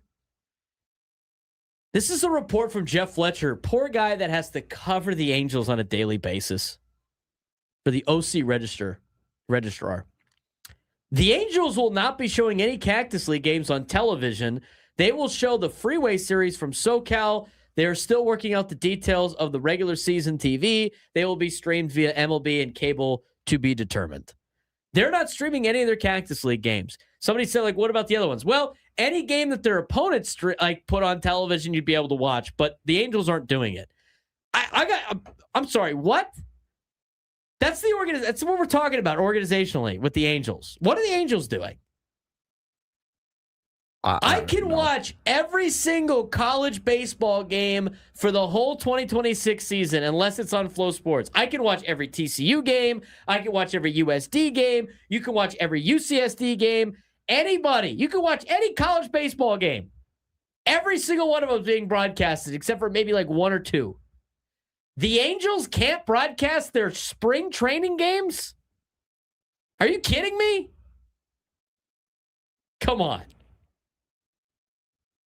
So, from the perspective back to Griffin Canning, guy like playing in a place where he got juice. He's going to get that juice here in San Diego. I like this signing even more. Sounds like he's ready to go. I mean, he obviously needs to. Same thing as Jason Adam. It's not the pitching. It's doing everything else on the mound, running to your spots, running to the backup spots on balls hit to the gap, covering bunts, being able to cover first base, right? All of those things, the stop and start, the quick agility movements, those are the things he has to pass the test on. But right now, based on everything that we have seen from and heard from Griffin Canning, makes the signing even more. Again, adds to the situation with the starting pitching, which we have an update on, and we were going to talk about when we come back on the Braden Surprenant Show, Setting Summer Sports Station 97 through the Fan. Aztecs basketball was back in action over the weekend. We didn't have much time to talk about this on the actual show. They will play again before we are back on the show. They got a game against Grand Canyon on Tuesday night. But last game recap, Aztecs beat up on Nevada 71-57 at Viejas Arena. Aztecs went on a 13-0 second half run after Nevada tied it at 38, holding them to 32.7% shooting overall. Reese Dixon Waters, 20 points, continued his scoring streak, 14 straight games in double figures. And Magoon Wath was back. He returned after 5 games off. He had 13 points, 5 blocks, 3 for 3 from 3, and the first Aztecs since at least 1996, 1997, with 3+ 3s and 5+ blocks in a single game. It's good to have Magoon Wath back. Yeah, absolutely. A huge key to this Aztec team that we were expecting, and only with a handful of games left in the regular season. He's coming back. He's showing some form. He's showing some ability. So it was a long season without him, but right now they're getting him at the best time. Team remains tied for first place in the Mountain West Conference at 12-2. Undefeated at home, 7-0, extending dominance over Nevada at Viejas Arena, 14-0, again in conference play.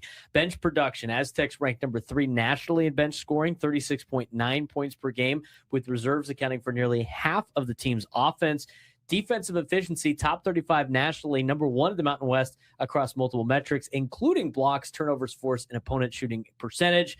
As you look ahead, Grand Canyon coming up on Tuesday should be a tough game, but if they win that game, the Aztecs are right there at the top of the leaderboard, again, competing with Utah State. They still got to play Colorado State before they take on the Aggies at home, but the Aztecs are in a good position to strike. Yeah, absolutely. And you're really bracing in this game against Grand Canyon tonight. They're 1-5, San Diego State is, against Grand Canyon all time with their one win coming at Viejas Arena. So this is not going to be a walkover game. You played them really close at Grand Canyon, but coming back here, it hasn't been much more of a safe haven for San Diego State as it has been. So as you would have liked it to be. So definitely a big game that you're really bracing for here tonight for the against the Lopes. Yeah, but you also got Muguguath back, Yes, which you is a big pickup. As for women's basketball, 20-plus wins again. Aztecs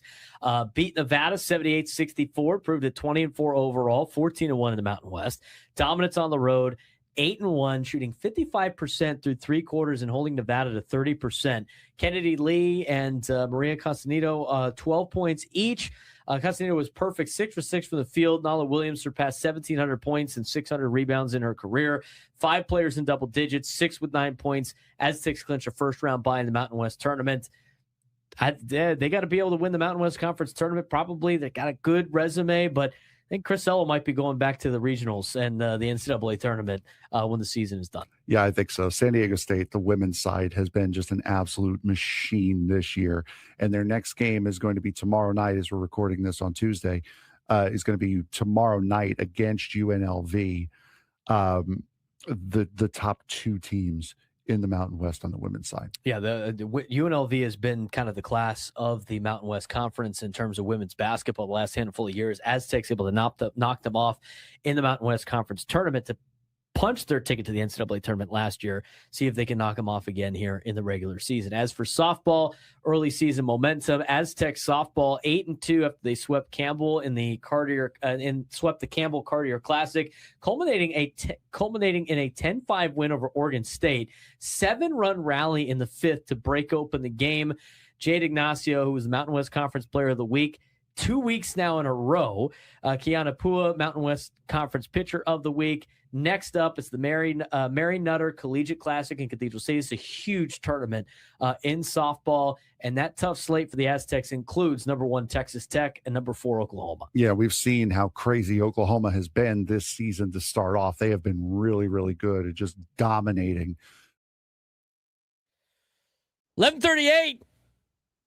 Braden Surprenant Show, weekdays from 10 to 2 on San Diego's #1 sports station, 97.3 The Fan. Talk a lot of Padres baseball here. We're going to get to the sports thread in just a second. But a couple of things with the starting rotation that I wanted to talk about again. And by the way, we were talking about Armand Marquez and Walker Buehler and what do you do with Randy Vasquez and Kyle Hart on the situation. You know who I forgot about? Tristan McKenzie, another guy. This is a good problem to have. It's a really good problem to have. Guys, 100%. MVP season incoming. That'd be great. Jackson Merrill hit a home run off of Ron Marinaccio onto the berm in right field. MVP season incoming. MVP season. Marinaccio cut. Yeah. Ron Marinaccio washed. I can't wait for the overreactions of it. Somebody's going to hit a home run that's not supposed to on Friday, and people are going to lose their mind. You know who used to always hit a home run, it seemed like, on the first game of spring training every single year? Austin Hedges. You know who would never hit home runs like the rest of the season? Austin Hedges. Nick Castellanos off the wall in center field, off of Ron Marinaccio. Team Italy not doing too great right now. He's playing for Team Italy. Yes, he is. Yeah. You know what? He's going to get cut from Team Italy just from Frank just being upset about his heritage right there. How dare you disrespect the Italians like that, giving up just home run and wall scrapers. All right, there was something that I wanted to talk about when it came to the rotation. Again, we got the clarification. I knew this was coming. This is what Frank was talking about yesterday in terms of like where contracts sit. Again, for anybody that thinks that Walker Buehler is going to go down to the minor leagues and wait for an opportunity if he doesn't make the team, I'm sorry, dude. That's just not going to happen. You know, last year they talked about it, right? Like last year, he did it. He was willing to do it because he wanted to make the big league. He wanted to make the playoff roster, So I understand why people would think that would be the case, but he's not going to do that. Here's what he signed. Walker Buehler might not begin the season in AAA if he doesn't win the job. This came from an excerpt from the article that Kevin Acee wrote today about Walker Buehler being in a Padres uniform. Walker Buehler is an Article 20 free agent. He is a player with 6 years of service time who finished last season on an MLB roster. Those players who signed minor league deals at least 10 days before opening day have a trio of opt-out dates under the collective bargaining agreement. 5 days before opening day, May 1st, and June 1st. Buehler can trigger an out clause and explore other opportunities during the final week of spring training if the Padres don't commit to carrying him on the active roster. He's going to do that. I mean, there is not, if he has an opportunity, if he's pitching well enough to make a major league team, but not enough to make this team, he's going to pursue other options. So when you talk about this team and the way it's set up with the rotation, this is why it's the tough decisions. You're not going to be able to stockpile these guys because not only is Walker Buehler an Article 20 free agent, but so is German Marquez. I mean, these are two guys that are, well, no, let me rephrase that. German Marquez signed a major league deal. He's another guy that you're not going to send down to AAA. He's just going to leave. So there's not enough spots for the players that they brought in, which breeds extra competition, which makes it even more interesting to see. AJ Cassaville just tweeted out video of Tristan McKenzie pitching today and looking good. It's going to be, this is a fun rotation to watch right now. And I'm looking forward to seeing how these guys do over the course of the next couple of weeks as we lead into opening day. Yeah. Cassavell right now, if you're following AJ Cassavell on Twitter, which if you're not, I don't know why you're not, but he's the one that's been posting these videos of Castellanos, Jackson Merrill, because they are taking, the boys are taking live batting practice at the big field today. So that's where you can see those videos. He's up in the booth right now because they're in the stadium. Yeah, they're in the big stadium. They're at the one they'll be playing in on Friday.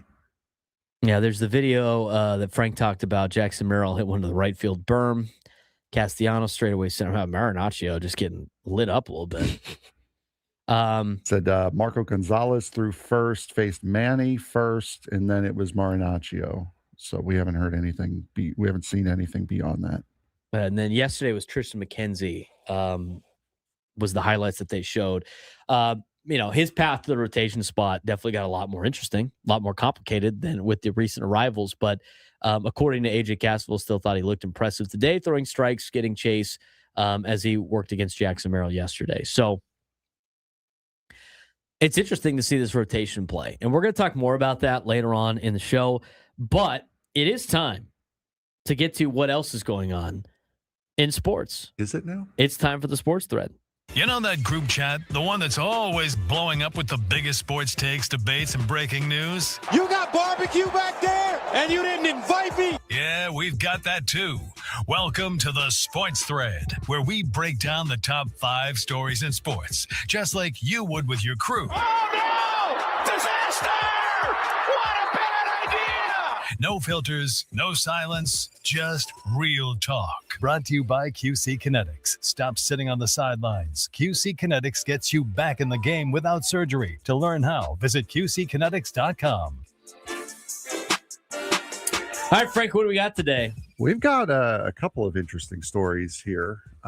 First of all, coming from the NBA. Number one. In the National Basketball Association.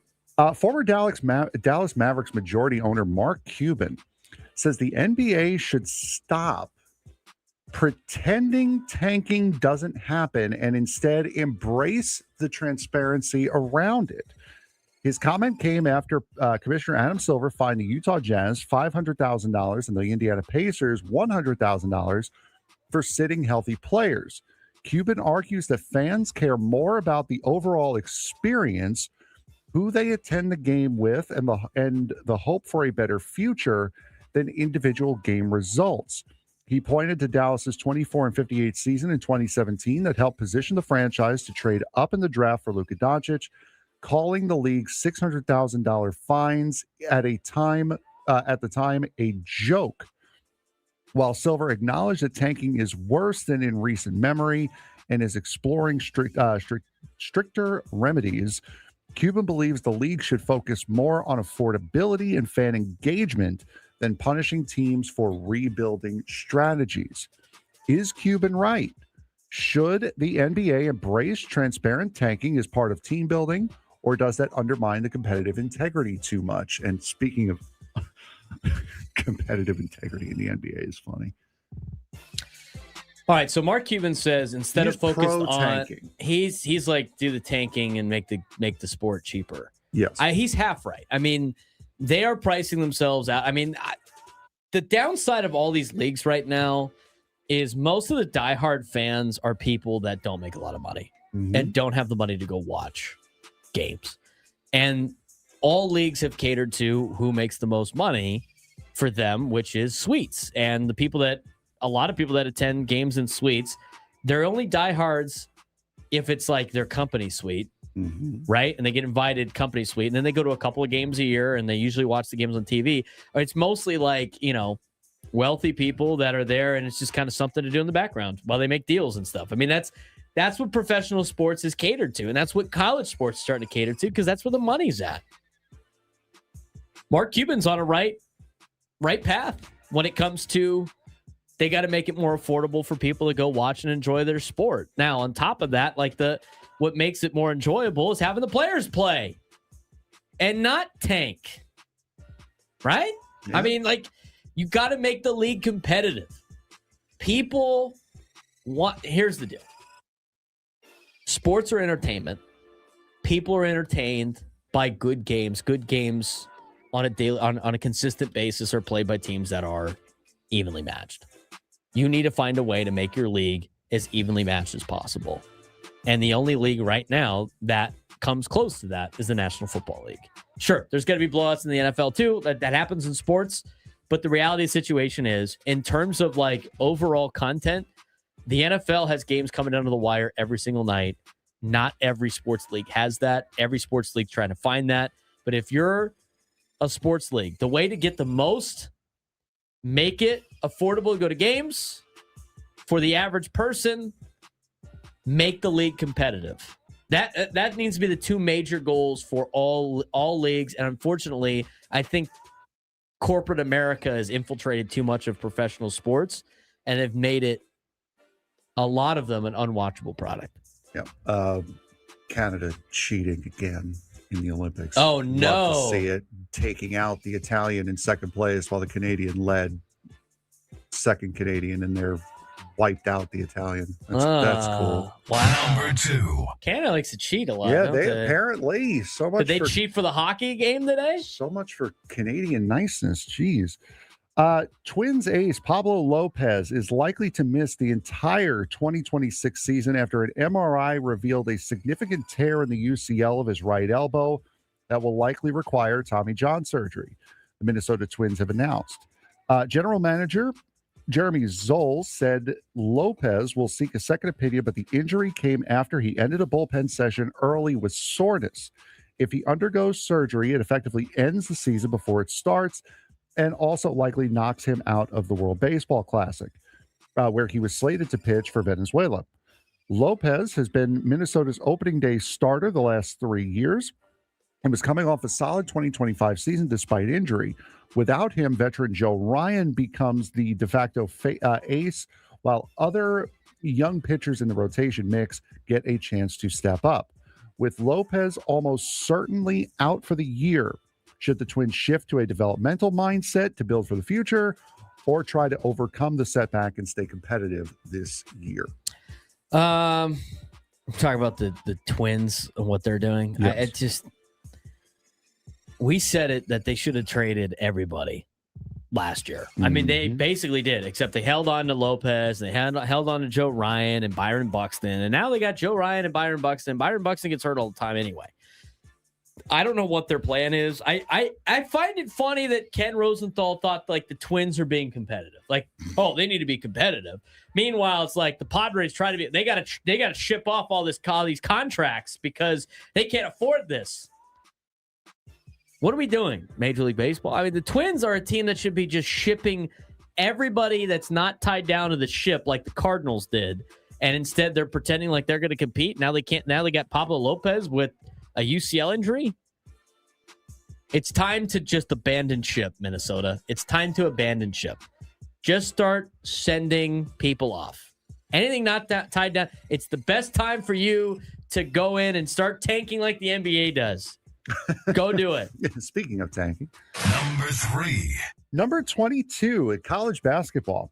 Number 22, Miami of Ohio kept its perfect season alive last night, defeating UMass 86-77 for its 26th straight win to remain the only undefeated team in Division I, as Peter Schroeder scored 23 points.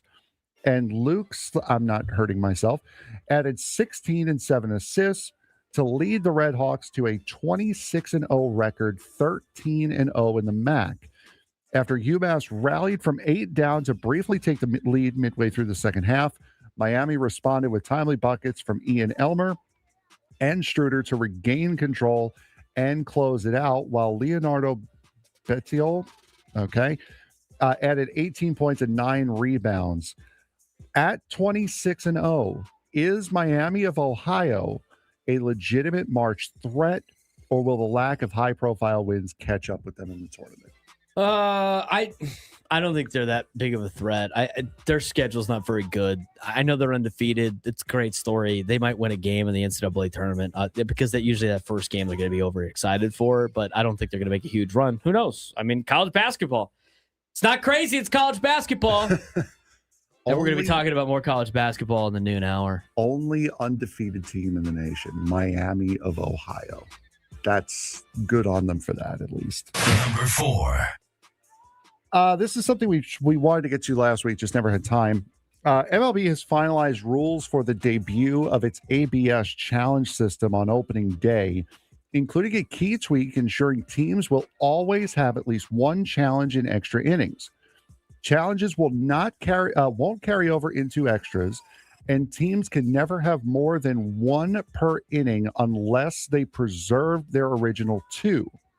Umpires will retain discretion on base runner outcomes during challenge pitches, and individual strike zones will be calibrated to each player's measured height, slightly smaller than the traditional called strike zone. MLB also clarified that position players pitching can't have pitches challenged. In addition, the league adjusted its obstruction rule to penalize runners who intentionally initiate contact to draw a call, and will now strictly enforce base coaches staying inside their box until a pitch is delivered. Will the ABS challenge system improve fairness without slowing the game, or is it the beginning of the end of the human element behind the plate? I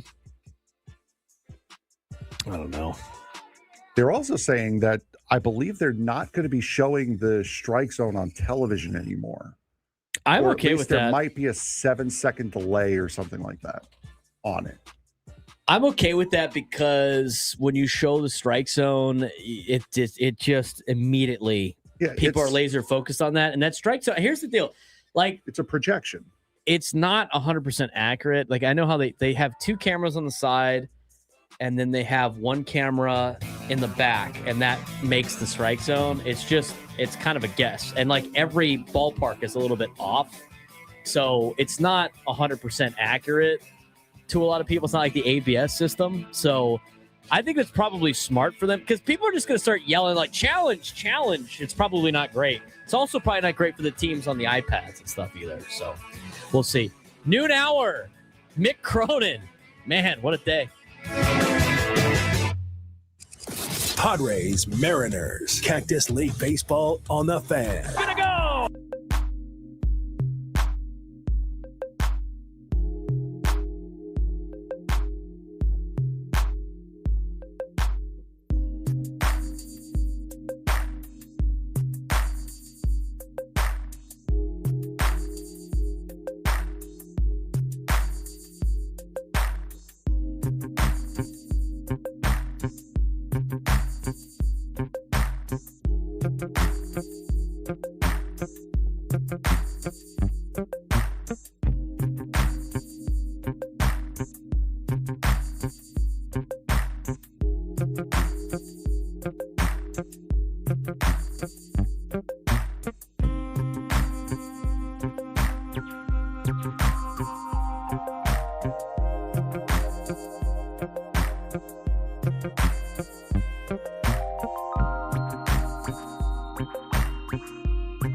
It's time to fire it up. From the beaches to the ballparks, from the gas lamp to North County, no one knows America's finest city like he does. You can't just punt on a Manny Machado prime year. He's a fourth-generation San Diegan, born and raised in the heart of this community. Passionate, opinionated, and always bringing you the real talk on your teams, your city, and everything in between. Braden totally knows his stuff. He's ready for the next step. That guy is good. Live and local, it's the Braden Surprenant Show. But I think Braden's one of the up-and-coming young stars in the media game in San Diego. Now, here's your host, Braden Surprenant. Lunchtime on 97.3 The Fan. We're broadcasting live at the Bill House Studios. We know how. We had a lot to get to today on the show still. We want to talk some more Padres baseball later on. Again, the starting rotation is going to be an interesting topic of discussion. We're going to get to college baseball update here in a little bit as well.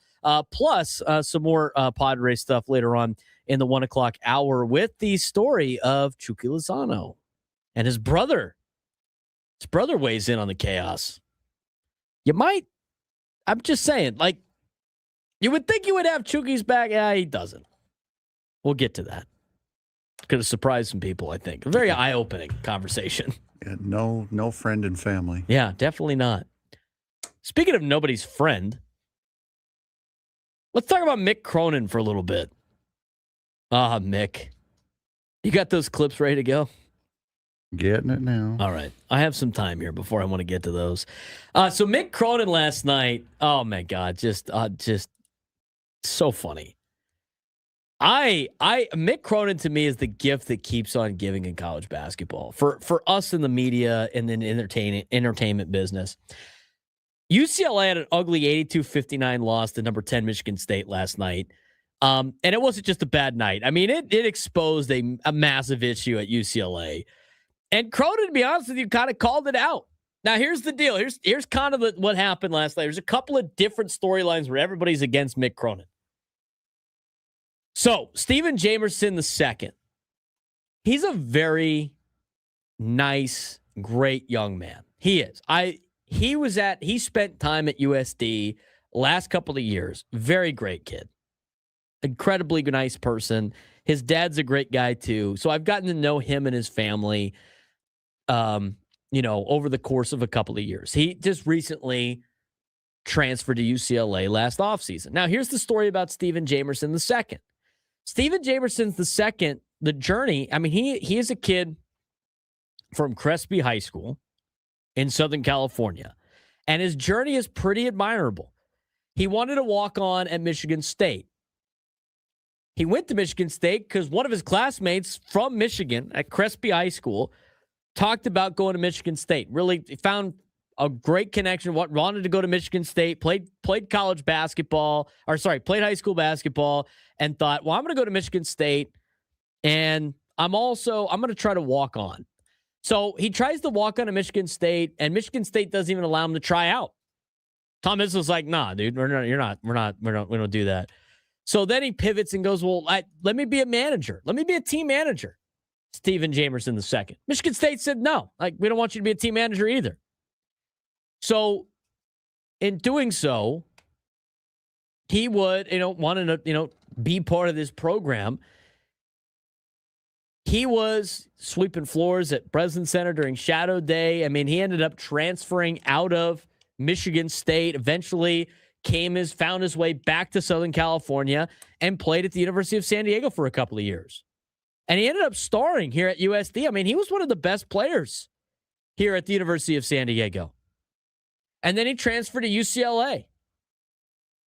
Joined the men's basketball team to prove that he belongs in the Big Ten, to prove that he deserved to be at least given an opportunity at Michigan State. So he returned to East Lansing last night for a prove-it game. It's a great story, is it not? But Tuesday wasn't about his journey. No, it was about what kind of transpired at the end. Late in a 25-point blowout, Stephen Jamerson II fouled Carson Cooper from behind on a breakaway dunk. Player defenseless in the air. Officials reviewed it. They ruled it was a flagrant one. on Steven Jamerson II, and Mick Cronin, the head coach at UCLA, kind of escalated the situation more and basically sent Jamerson to the locker room and ejected Steven Jamerson from the game. But here's the deal. Like, at that point in time, that was the 5th foul for Steve. He had already fouled out. There was under 2 minutes to go. Michigan State's up 25 points.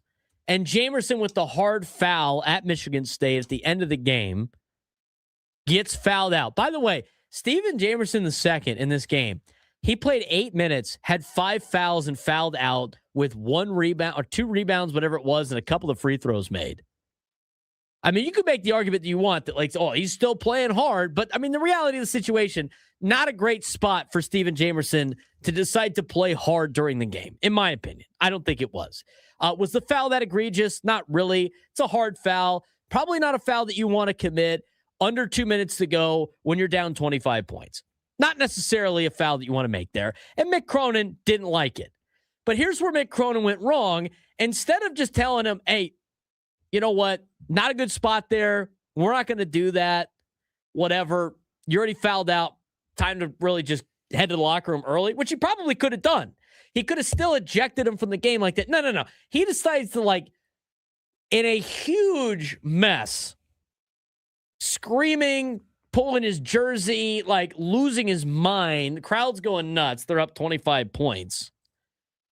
And he tells an assistant, get this guy out, get him off the court, get him off the game. I mean, getting him off the court is, to me, I don't think that's that crazy of a move. The way he did it and bringing more attention to the situation, okay. I understand that he went over the top. Mick Cronin tends to do that. Okay? But Tom Izzo in the postgame joked. He was like, it was the first time he'd seen a coach upgrade a call. Mick Cronin in his postgame, I mean, he had this quoted. They didn't have this part recorded because the funniest part about the entire day was how he talked to a media member. But he said, if you want to, first of all, he said, Steven Jamerson II is a great kid. It's a good young man. But if you want, this is a direct quote from Mick Cronin, if you want to be a tough guy, do it during the game. Block out, rebound. The game's a 25-point game.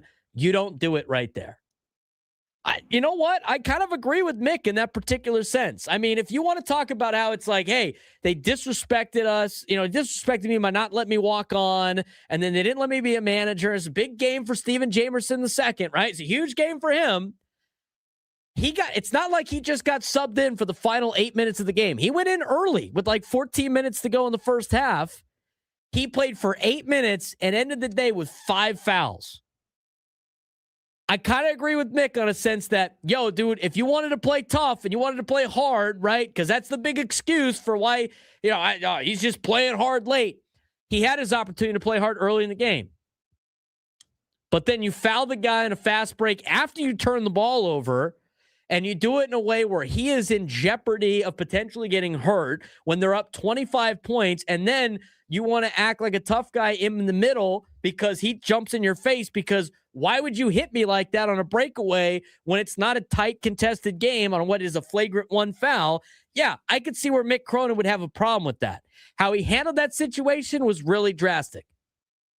I do agree with that. It's a little bit too far. But him saying this, that's not a problem.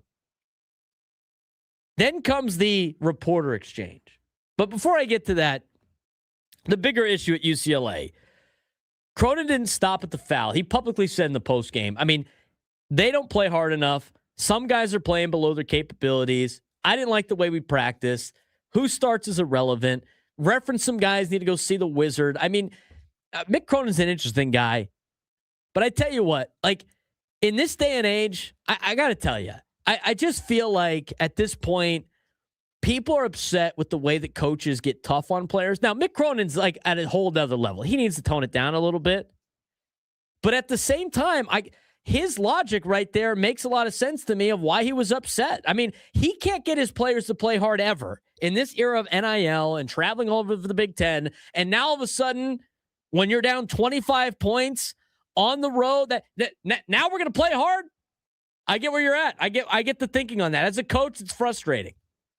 I'm sure it's a day in and day out basis. I'm not going to say Mick Cronin's a saint by any means. It sounds like he's really a tough guy to deal with. I'm gonna say that right now. The way he handled that situation was rough, but at the same time, you want to act like, Steven Jamerson's a great kid.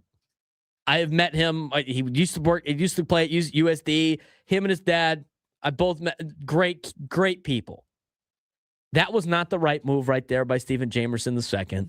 Mick Cronin took it to a whole nother level, but it's crazy the social media presence that this particular instance had. The biggest one was about the reporter exchange. After the game, a reporter asked Mick Cronin about Michigan State student section chanting Xavier Booker's name, who used to play at Michigan State. And this is the response from Mick Cronin. This is top-notch Mick Cronin. I thought this question was stupid. I still think it's stupid. Reporters are all upset about it. I can't believe that Mick Cronin would disrespect us like this. You want to get disrespected? Don't ask nonsense. That's a nonsense question. Here's the exchange. What was your thoughts in the student section chanting Booker's name? I could give a rat's ass about the other team's student section. I just meant overall the way that you I would like to give you a kudos for the worst question I've ever been asked. Did you like You should take it. the preparation of the? Do you really think I care about the other? No, I don't. team's I don't think you care about the other. Are you raising your voice at me? No, I'm. Yeah, you are. Yeah, you are. Come on, dude. No reason. Come on. Yes, you are. Everybody's standing here listening to you. Everybody. This is on camera. They can hear you. I answered the question. I could give a rat's ass about the other team's student section. I coach UCLA. I don't care about Michigan State students. I mean, who cares? Are you raising your voice at me? That gets me every time. Are you raising your voice at me? Look, Mick picked a fight. He picked a fight right there. I mean, he could have he answered the question, and then the reporter kind of got shut down, and it didn't sound, he wasn't really pushing back. He was like, I'll take it. That obviously upset Mick Cronin a little bit, because then he went back to it. Hilarious response. I'm seeing reporters right now like all defending this guy. That is a stupid question. It's stupid. What do you mean? Like, you're like, I'm so tired of reporters asking dumb things and then go, oh, Mick Cronin yelled at me. I can't believe this coach yelled at me. You asked a stupid question. You know, us reporters, we need to be treated with more respect. You want to get treated with more respect? Like, stop asking dumb things. That's a dumb question. Mick Cronin kills me, man. He is the gift that keeps on giving. Do you have that other clip where somebody, all of the best calls, all of the best press conference stuff, and here's the thing. Mick, you could tell by the way he acts, that guy wants to get fired so bad. He wants out of UCLA so bad. He doesn't want to deal with traveling in the Big Ten. I mean, everything's stacked against him. He was against going to the Big Ten the entire time. He wants to be out. Mick Cronin kills me, man. Here's a montage of the best Mick Cronin quotes as the UCLA head basketball coach. Playing with, by the way, somebody paired this to the One Shining Moment music in the background. I could give a rat's ass about the other team's student section. I just meant overall the way that you. I would like to give you a kudos for the worst question I've ever been asked. There's so many mistakes. I'd like to fire myself. If I focused on Joe Lenardi's hair, that would be tough. Find me the biggest, nastiest vodka drinking Eastern European you can. You know, just find some guy that used to like wrestle bears or Lithuania or something. Defense was awful all night. We deserve to lose. No need to ask. I'm completely unhappy with the officiating. Basketball coaches got diarrhea of the mouth. Did my buddy Kelvin put up the GoFundMe page? Tyler Bilodeau was 8 for 8 from the line today. It's about time. Yeah. I could do that with this suit on. Made shots come and go throughout life like your high school girlfriend. My dad's real happy about it. He's 84. He's going to have to take 2 naps on Saturday to be able to watch us play Saturday night. Do you really think I care about the other? No, I don't. I don't think you care about the other. Are you raising your voice at me? No, I'm. Yeah, you are. Yeah, you are. Come on, dude. Come on, yes, you can hear everybody standing here listening. Everybody, this is on camera. They can hear you. Please tell me. I didn't know you. I mean, is this a plan? Is this a plan question? What you were doing before today in life, man, doesn't matter. What the hell's that got to do? You either. And today doesn't matter. We play Tuesday. I log on to baselineoutabounds.com and try to figure out a way to score a basket. Yeah, when we lose, buddy, I'm not like a lot of the people in life. I see no threats from this. As you know, I got the greatest dog ever. I'll bring him in here for a press conference. Can't wait to get home. People want to go out to eat? Nope, I want to go see my dog. It might have been the lowest. What time is it? See? I mean, if he could call me, my dog be wondering where the hell I'm at. My dad used to tell guys, this ain't fishing. But in my dad's era, fishing meant you were lazy. You get a 12-pack of beer and sit on a boat all day. I should have went to law school like my mom told me. Billable hours, man. You guys got anything? Because I'm hungry. Trent tonight had It's amazing. It's amazing.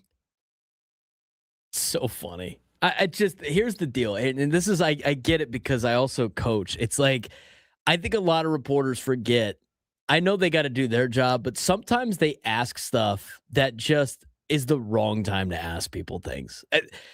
They just got their ass handed to them by Michigan State. He had to deal with, you know, he has the whole thing with Steven Jamerson, and then the guy goes like, what do you think about the student section yelling things at your players? Ha ha ha. What do you think he was gonna say? Oh yeah, you know what? Hats off to their crowd. It really got to us. We really they did such a great job at getting to us. Give me a break. Give me a break. That entire montage was hilarious. The one shining moment in the background, just chef's kiss. Mick Cronin's the gift that keeps on giving when it comes to entertainment. His press conferences are hilarious. They're so funny to me. People they get so irritated with Mick Cronin. I find it to be hysterical. People get so triggered. Look at, like, even in the chat, people like that just hate Mick Cronin are just losing their minds. So funny. Are you raising your voice at me? I love that clip, Frank. And like I said, I mean, I get it. Fine. He didn't, for my money, he didn't do anything wrong there. It was, to me, it was the itching, the baiting into an argument. He didn't let it go. That's the only thing that I didn't like about that. Because I will give the reporter credit. He got crushed immediately, and then he just stopped talking. And then Mick was just so enamored with getting asked that question that he started to like poke the bear a little bit more. And then he drops the, are you raising your voice at me? I gotta hear that one more time. I gotta get back to it. Foul on Frank. Yourself. Calm down. We gotta take a break. It's right here. All right. One more time. Focus your thoughts in the student section, chanting Booker's name. I could give a rat's ass about the other team's student section. I just meant overall the way that you. I would like to give you a kudos for the worst question I've ever been asked. Did you like You should take it. the preparation of the? Do you really think I care about the other? No, I don't. team's I don't think you care about the other. Are you raising your voice at me? No, Yeah, you are. Yeah, you are. Every Come time. on, dude. No reason. Come on. Yes, you are. Everybody's standing here listening to you. Everybody. This is on camera. They can hear you. I answered the question. I could give a rat's ass about the other team's student section. I coach UCLA. I don't care about Michigan State students. I mean, who cares? Are you raising your voice at me? Gets me every time. Seth Davis last night on Twitter. I've asked him much more questions than this. It's not the reporter's fault the Bruins got torched.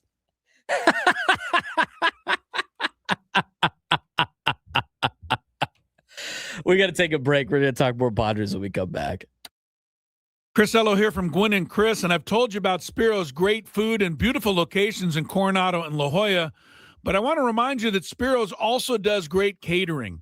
Their delicious Mediterranean cuisine will UCSD men's basketball continue to hover around the 500 mark in the Big West Conference. They just came off of a win, defeated UC Riverside 72-66 at Lion Tree Arena, won 3 straight at home and 3 of the last 4 overall. Hudson May scored a career-high 24 points plus 7 rebounds and 4 assists, which earns him the Big West Player of the Week.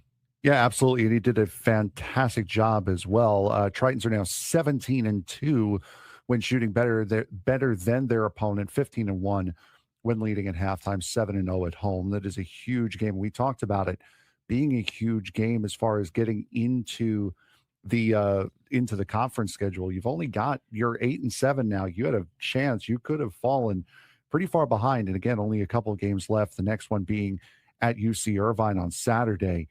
Only a couple games left in the season. You really need to make it count now. Yeah, especially against a team in Irvine that's tied for the number 1 spot in the Big West standings right now, competing with Hawaii for a chance to go to the NCAA tournament. Obviously, that's going to be a 1-bid league, and so that's going to happen in the Big West tournament in Vegas. But aside from that, UCSD is trending upward late in conference play. Mays is emerging as a star at the perfect time. Defense is holding teams at 37% shooting, and that's a formula for March. The women's team. It's a general theme here in San Diego. The women's basketball teams are all playing at a higher level. UCSD and San Diego State playing at a very high level. Women's basketball for the Tritons, Frank, 13-2 now in the Big West after what was a triple overtime thriller at UC Davis, but they bounced back with a strong road win at UC Riverside, winning that game 79-68. Yeah, exactly. Michaela Rose scoring 24 points against her former team. Lev Feeman scoring a career-high 20 points off the bench. Erin Condren, 8th double-double of the season. I mean, they have been incredibly good. Still on top of the Big West standings as well. And then while the men's team go to UC Irvine, the women's team will have UC Irvine come to them this weekend. Yeah, and that's a big comeback or a big bounce back win because they immediately responded after what was an emotional triple overtime loss. Still tied for the most Big West wins in program's D1 era, and this team has proven resilience and depth. And another team that might be playing in the NCAA tournament here in town in women's college basketball. Now in softball, they're off to a great start. They're 10-1, the Tritons are. They've won 7 in a row, 6-0 at the UCSD co-hosted tournament last weekend. 7 straight wins, as mentioned before. Malia Cherry, 750 batting average last week, 2 home runs, earns her the Big West Field Player of the Week. Yeah, absolutely. A big rally win over Colorado State on Cherry's 3-run home run as well. Best Division I start in program history. They will play in the Mary Nutter Classic against Cal Baptist, Texas A&M, who's ranked number 11, Seattle U, and Rutgers in that tournament as well. Offense explosive so far for the Tritons on the softball field. Freshman Bella Stembro already 4 wins in the circle. Legit national measuring stick games coming this weekend. And again, we talked about it earlier with San Diego State competing in the Mary Nutter Classic. This is a big tournament out in the West Coast for the best teams in college softball. So another big measuring stick for the softball program at UCSD. Speaking of measuring sticks, the baseball team took on the number 1 team in the country, the UCLA Bruins, number 1 in certain polls, number 2 in others, but they were able to salvage the weekend and get a victory on Sunday. It's easy to go up there, compete, lose all 3 games, but UCSD, after losing the first 2, punch UCLA back in the mouth, hit 4 home runs in the win, and win 8-7 on Sunday to start the season 1-2. But it's 1 win against the team that's top 2 in the country on your resume. Yeah, absolutely. It's a really rough way to start the season if you're UCSD, but they get their highest ranked Division I win in program history with that win on Sunday when they could have just easily rolled over and gotten swept. Next, they're going to be part of the hosting of the Tony Gwynn Legacy Tournament against Utah, Creighton, BYU, and Western Michigan. So a rough start, but to be 1-2 after starting the season against the number 1 team in UCLA is a heck of a lot better than being 0-3. Yeah, Nick Costello hit the go-ahead 2-run homer in the 9th inning to give them the lead and then ultimately the victory over the Bruins. But, that means that matters big time. Beating the number one team in the country is important, regardless if you only did it once in a 3-game series. Power offense looks real again for the Tritons and very much a confidence builder heading into a home opening weekend. UCSD is the only team in town that doesn't have to leave their stadium aside from San Diego State. USD does play one game at. I tell you what, Mick Cronin needs a Big East job. That's where he needs to go. He is. I was just texting with Drake Hills. Drake goes, I'd play for this guy. He is like Northeast, old school Big East basketball. That's what he is. People don't like it. He goes a little bit too far sometimes, but I tell you what, there's a lot of teams that have issues with guys missing the bus, showing up late, all this basically cluster going on. I bet you UCLA doesn't have that problem. He went too far with the theatrics on the court with ejecting his player that fouled out. I do agree with that. And the foul itself wasn't the issue. But are you raising your voice at me? Are you raising your voice at me? Gets me every time. His face on that is priceless. Priceless. I do want to get to let's quickly get you an update on college baseball, and then we'll get to the San Diego Padres again. Aztecs swept the series against Long Island. They improved to 3-0 on the year. Over the weekend, Carson Johnson, Mountain West Pitcher of the Week, after this weekend. 7 innings pitched, 11 strikeouts, first collegiate start, took a no-hitter into the 7th. Staff combined for 46 punch-outs, most since 2019.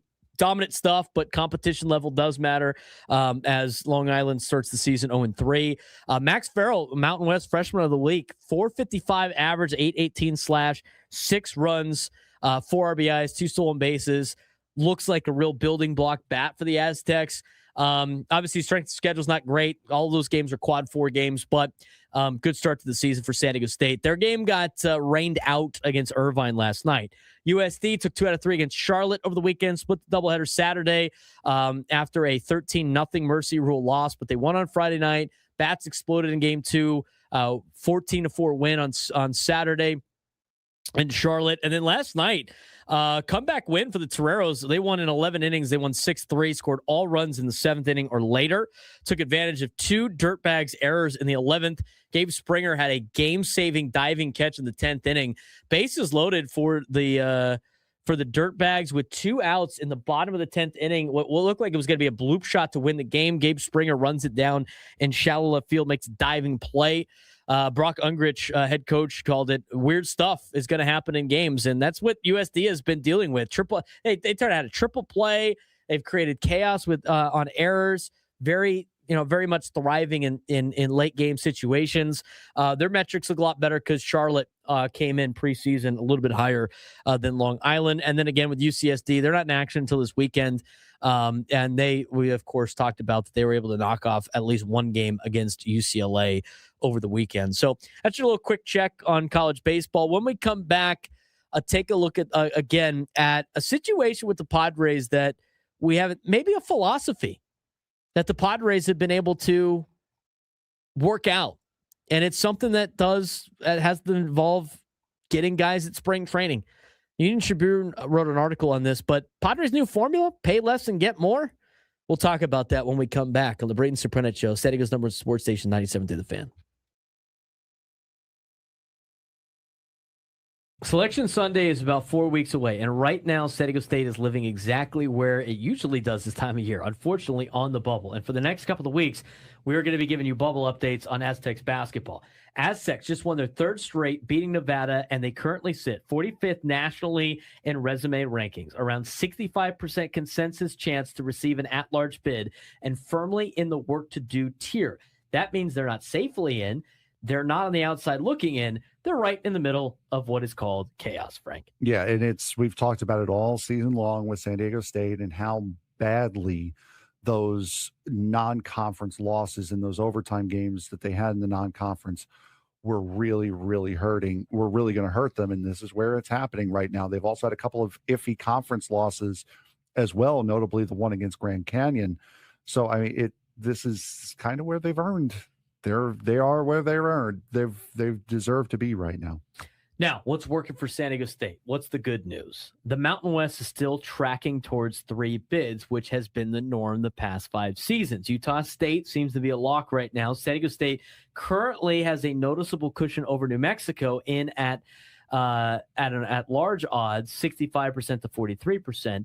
That head-to-head win over New Mexico on January 17th, that matters, and it will matter again when they play on February 28th. The Aztecs don't have a flashy resume, but they have what the committee respects: solid net profile, competitive predictive metrics, and momentum. And historically, the committee does give the Mountain West respect, especially San Diego State, who actually wins games in the NCAA tournament, other than most teams in the Mountain West Conference. Yeah, and of course, made it to the NCAA final a couple of years ago against UConn. So the Mountain West is a lot better of a basketball conference than it is in football. So yeah, it's worth noting that they do get a little bit more respect in basketball. But again, with only a couple of games left against big major opponents at home, you really need to take care of business if you want to solidify yourself as a team that is going to be going into the national championship tournament.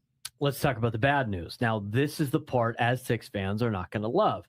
They're 45th in resume rankings, which is not comfortable territory. That's sweating out Selection Sunday territory. The problem isn't that San Diego State is bad. The problem is that they're not clearly better than the other bubble teams across the country. The SEC might get 9 or 10 teams into the NCAA tournament. The Big Ten could get 10 teams in the tournament. The ACC could get 8. The Big 12 already has 6 absolute locks. When power conferences soak up bids, that squeezes leagues like the Mountain West. And if the Mountain West drops from 3 bids to 2, that's where things get dangerous for San Diego State. I mean, you look at the Big 12, the ACC, the Big 10, the SEC, there's a lot of teams that you're not separating yourself from. And the thing that hurts you again, the Troy loss at home in triple overtime. Yeah, the Troy loss at home. And I think also how bad you lost to Michigan, who's now the number 1 ranked team in the country. That is also going to play heavily as a factor. It's not just that you lost, it's that you got completely dismantled by the Wolverines too. And there are teams that you are battling with in bubble positions that are not either have played Michigan non-conference that did not get blown out, like a TCU who lost by 4, or teams in the Big Ten that have beaten Michigan or have at least hung a lot tougher and closer than losing by 50. That goes a long way. Now, let's talk about the national bubble chaos. Look around the country. Texas just surged into the should be in category. Georgia has fallen hard. That opens up another opportunity. UCF is sliding. That's a big bubble game on Tuesday night. Yep. UCF and TCU. The loser of that might fall out. St. Mary's is not as safe as it used to be in years past, especially with the emergence of Santa Clara, who is starting to lurk. New Mexico continues to hover. Virginia Commonwealth has now won 9 straight, but still isn't comfortable. This is one of those years where record strength of schedule and conference perception are going to collide. And historically, the committee favors power conference teams, teams with big quad 1 wins, and strong predictive metrics. And San Diego State doesn't check too many of those boxes. They check a couple, but not really all of them. And they got to be able to do that before March shows up. Yeah, they absolutely do. And of course, like teams like St. Mary's, you're always used to seeing them being very, very competitive. Santa Clara has started to emerge, as you had mentioned.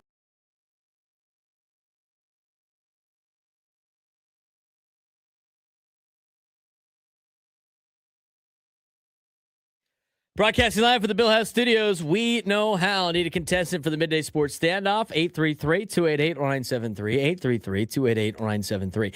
If you could take me down in sports trivia today. Frank said he worked really hard on the question today. He said he had it ready to go. Ready to go. If you could take me down in sports trivia today, you'd be qualified for a chance to win a pair of tickets to see Zach Bryan at Snapdragon Stadium on July 31st. Tickets are on sale now at Ticketmaster.com. 833-288-0973. 833-288-0973. Wow. How about this? Big news. Ron and La Mesa figured out how to be in the chat. I can't wait to get spammed with Kansas State stuff. I'm excited about it.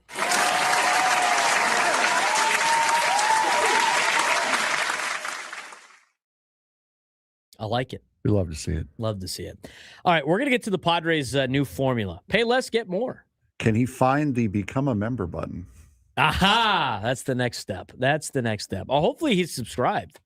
Hopefully he's subscribed to the show. That would be great. We want to try to get as many subscriptions as possible. We picked up a handful more again today. If you haven't done so already, subscribe to the Braden Surprenant Show on YouTube. It's super easy to do. It's an easy couple of clicks. Go to youtube.com/@B_SURP. You'll pull up our page. We've got a lot of extra content up there. We got to post the Mick Cronin montage on there. It's going to be great. We have a contestant too. We'll get to him in about 10 minutes. All right, perfect. Let's get to I want to get to this Padres stuff, but also according to Mark Ziegler and a lot of accounts out there in college basketball, it is being reported that Steve Lavin is out as USD's basketball coach. It is being reported as such. We haven't seen any official ruling from USD yet, but according to Mark Ziegler, several sources close to the program told the Union Tribune that Steve Lavin was fired Wednesday with 3 games left in the regular season, plus at least one in the West Coast Conference tournament. Players were being summoned to a meeting with athletic director Kimya Massey at 2 p.m. So that is the latest with USD basketball. So we'll keep you updated on that if we get any other news, but it sounds like Steve Lavin is out as the basketball coach at the University of San Diego. Let's get to this kind of interesting deal. Padres' new formula. Pay less, get more. The Padres the last couple of seasons have done this. The Padres paid Nick Pivetta $4 million in 2025 and got roughly $30 million in market value production. Paid Jurickson Profar $2.5 million in 2024 and received a massive surplus value. Team likely doesn't win 93 games in 2024 without Profar, and likely doesn't win 90 games last season without Nick Pivetta's 31 starts. You're starting to see a theme emerging with the Padres. Padres playoff viability has depended heavily on bargain outperformers because the core still drives the ceiling of the team, but also takes up a lot of the money. Manny Machado, Fernando Tatis Jr., Jackson Merrill, Xander Bogaerts. But depth value signings have increasingly become the difference between good and great seasons for the Padres. No longer bonus production. This is kind of structure to their success. Now, in 2026, the Padres have gone back to the bargain bin haul. Recent additions for a max commitment of under $10 million. For $10 million, they got Walker Buehler, they got Griffin Canning, they got Armand Marquez, they got Nick Castellanos, and they got Ty France. Financial breakdown, according to the San Diego Union Tribune, Castellanos is getting $780,000, with the Phillies paying the rest of his $20 million contract. Griffin Canning was getting $2.5 million guaranteed. Armand Marquez is getting $1.75 million guaranteed. Ty France is getting $1.35 million if he makes the roster. And Walker Buehler gets $1.5 million up to $2.5 million with incentives if he makes it through the year. Not all will make the roster. All are long shots, other than obviously are more long shots than Pivetta and Profar were, but they are not pure desperation flyers like the aging veterans from prior seasons. I mean, the goal isn't splash, it's upside per dollar. They are looking for value, and the Padres are getting very creative in doing so. And speaking of creativity, their accounting and cash flow strategy. Padres are aggressively structuring contracts to push money forward. Mutual options with buyouts shift real payments into 2027. Canning and Marquez both guaranteed $1 million this season. Rest are deferred. And the buyouts hit future payroll. Similar structure used with Michael King, Elias Diaz, Miguel Andujar. This is a post-splurge Padres baseball team. After aggressive spending from 2021 to 2023, they are now cost-conscious, cash flow sensitive, and creative with Major League Baseball rules. Now, it's not as, it's not getting the same glam as the Dodgers because they could buy their way out of a lot of problems. But I tell you what, this is the Padres using MLB rules to get creative with the budgets that they have. Assistant General Manager Josh Stein has praised AJ Preller as one of the best in the game at roster construction and contract mechanics. I don't think you could really argue against that with the track record that they have in putting teams together with the budget restrictions that they have. This is a front office leaning into ingenuity instead of brute financial force of just writing checks.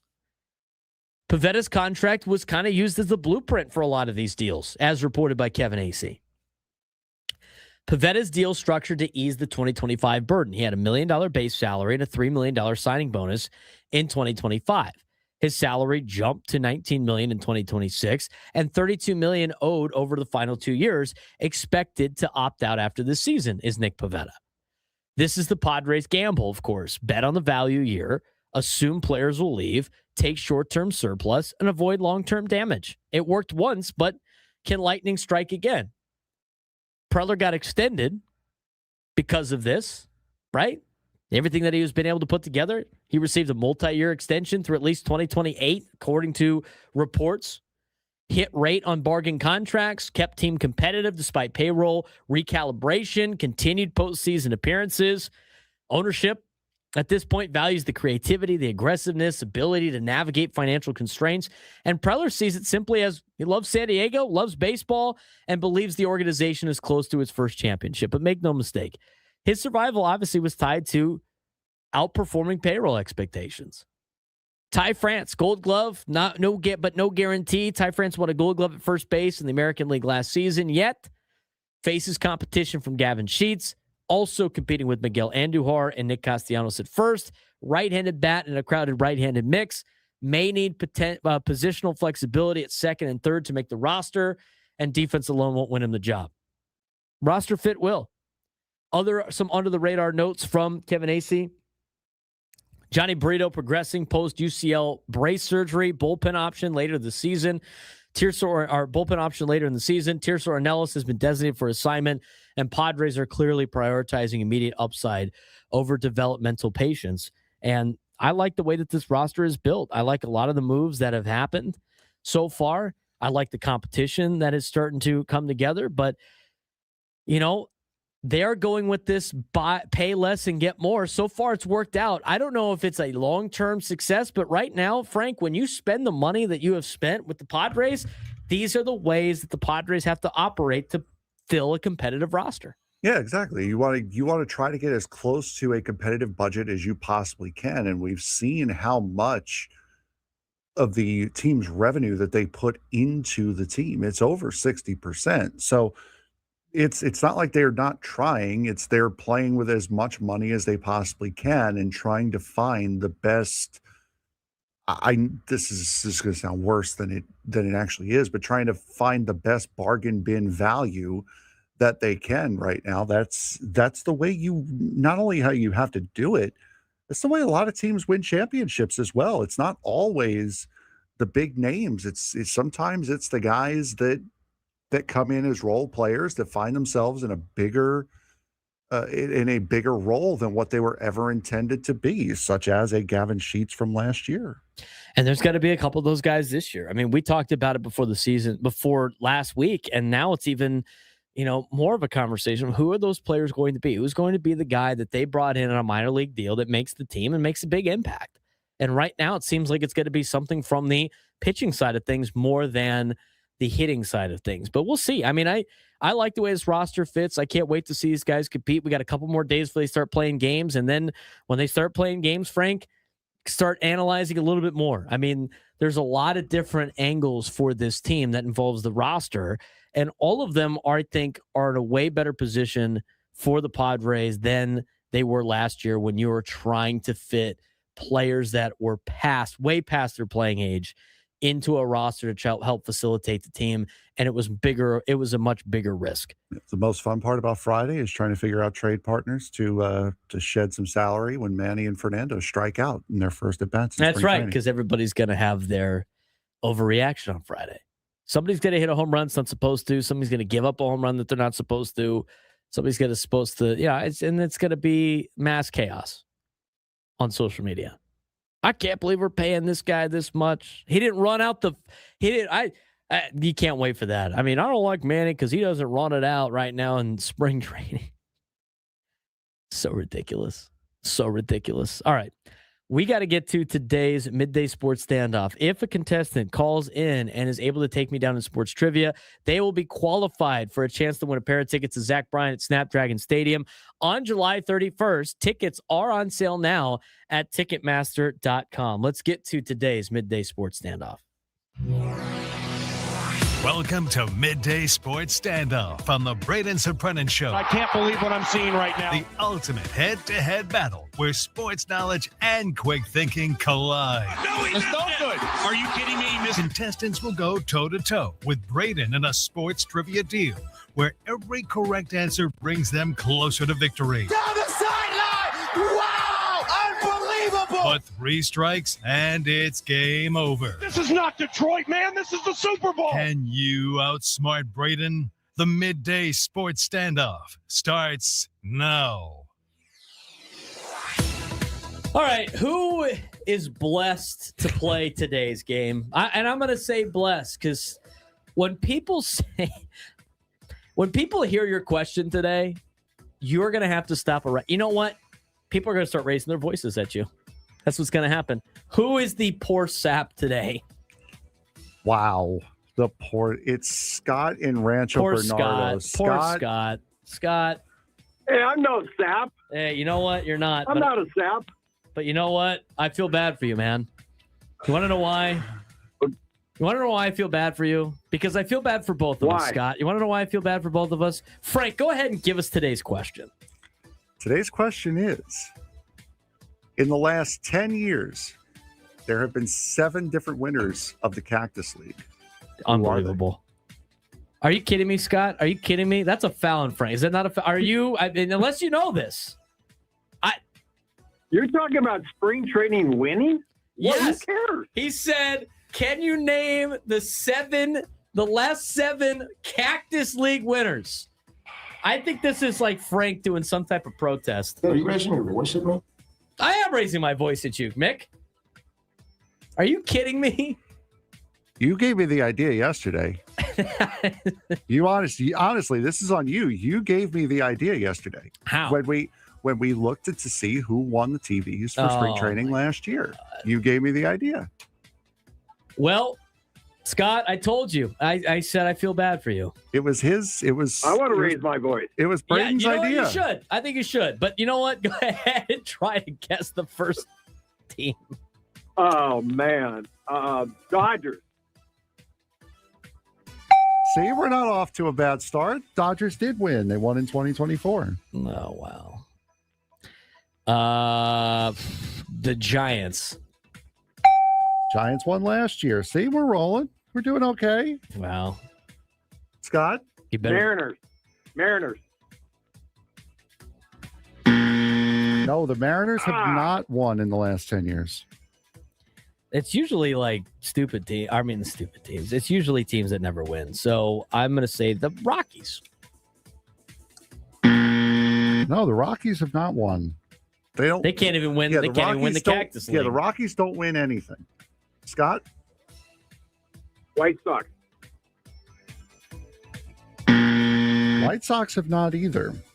Well, the good news is, Scott, it's 7 different teams to win right? Yes. The good news is there's only 15 teams that play in the Cactus League. So I bet somebody's eventually going to win here as long as we keep naming Cactus League teams. Let's go to Goodyear, Cincinnati. No. Not Cincinnati. What about the other team there? Let's go, Scott. Royals. The Royals won in 2021. How many teams do we have so far? You have 3. 3 of the 7. 4 left. I think the Angels won one time. They've won more than one time. They've won 3, as a matter of fact. 2017, Wow. 22, and 23. Even if they just won 1, you know what that was going to be? More than they won during the regular season. No. They would have won more Cactus Leagues than games are going to air on television this year during the Cactus League. Go ahead, Scott. Shows you how worthless spring training is. Exactly. All right, Scott. Which on that vein, I'll do the A's. Oaklamento. The Oaklamento A's have Wow. the Oaklamento A's have also won 3. They've won 15, 19, and 20. Scott is on a roll. You know what? Maybe he's not a poor guy after all. All right, how many more do we need? We have 2. Okay. Single year winners. What about Arizona? Arizona ever win? Ha-ha! Arizona 2016. So you guys are tied at 3. Whoever gets this next one wins it. Come on, Scott. Win the dumb question. God. No, the Cubs have not won it. What Braden, about you guys are both on 2 strikes. Scott, that's your 3rd strike. If Braden gets this wrong, I'll get you a rebuttal. Nate? Scott is butter. Right. He's on a roll.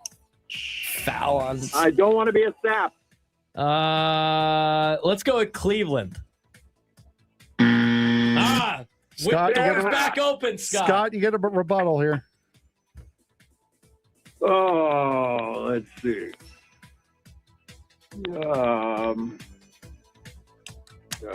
You said Arizona, right? I did, yeah.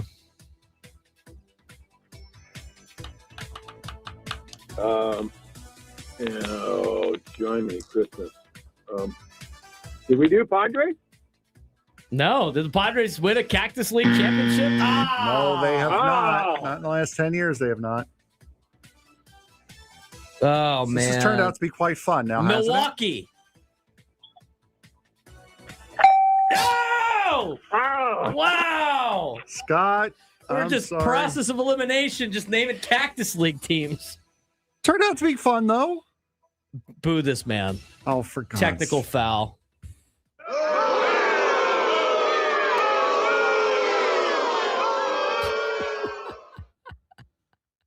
Somebody in the chat, Callus all day, looking up Grapefruit League winners right now to get ready for tomorrow.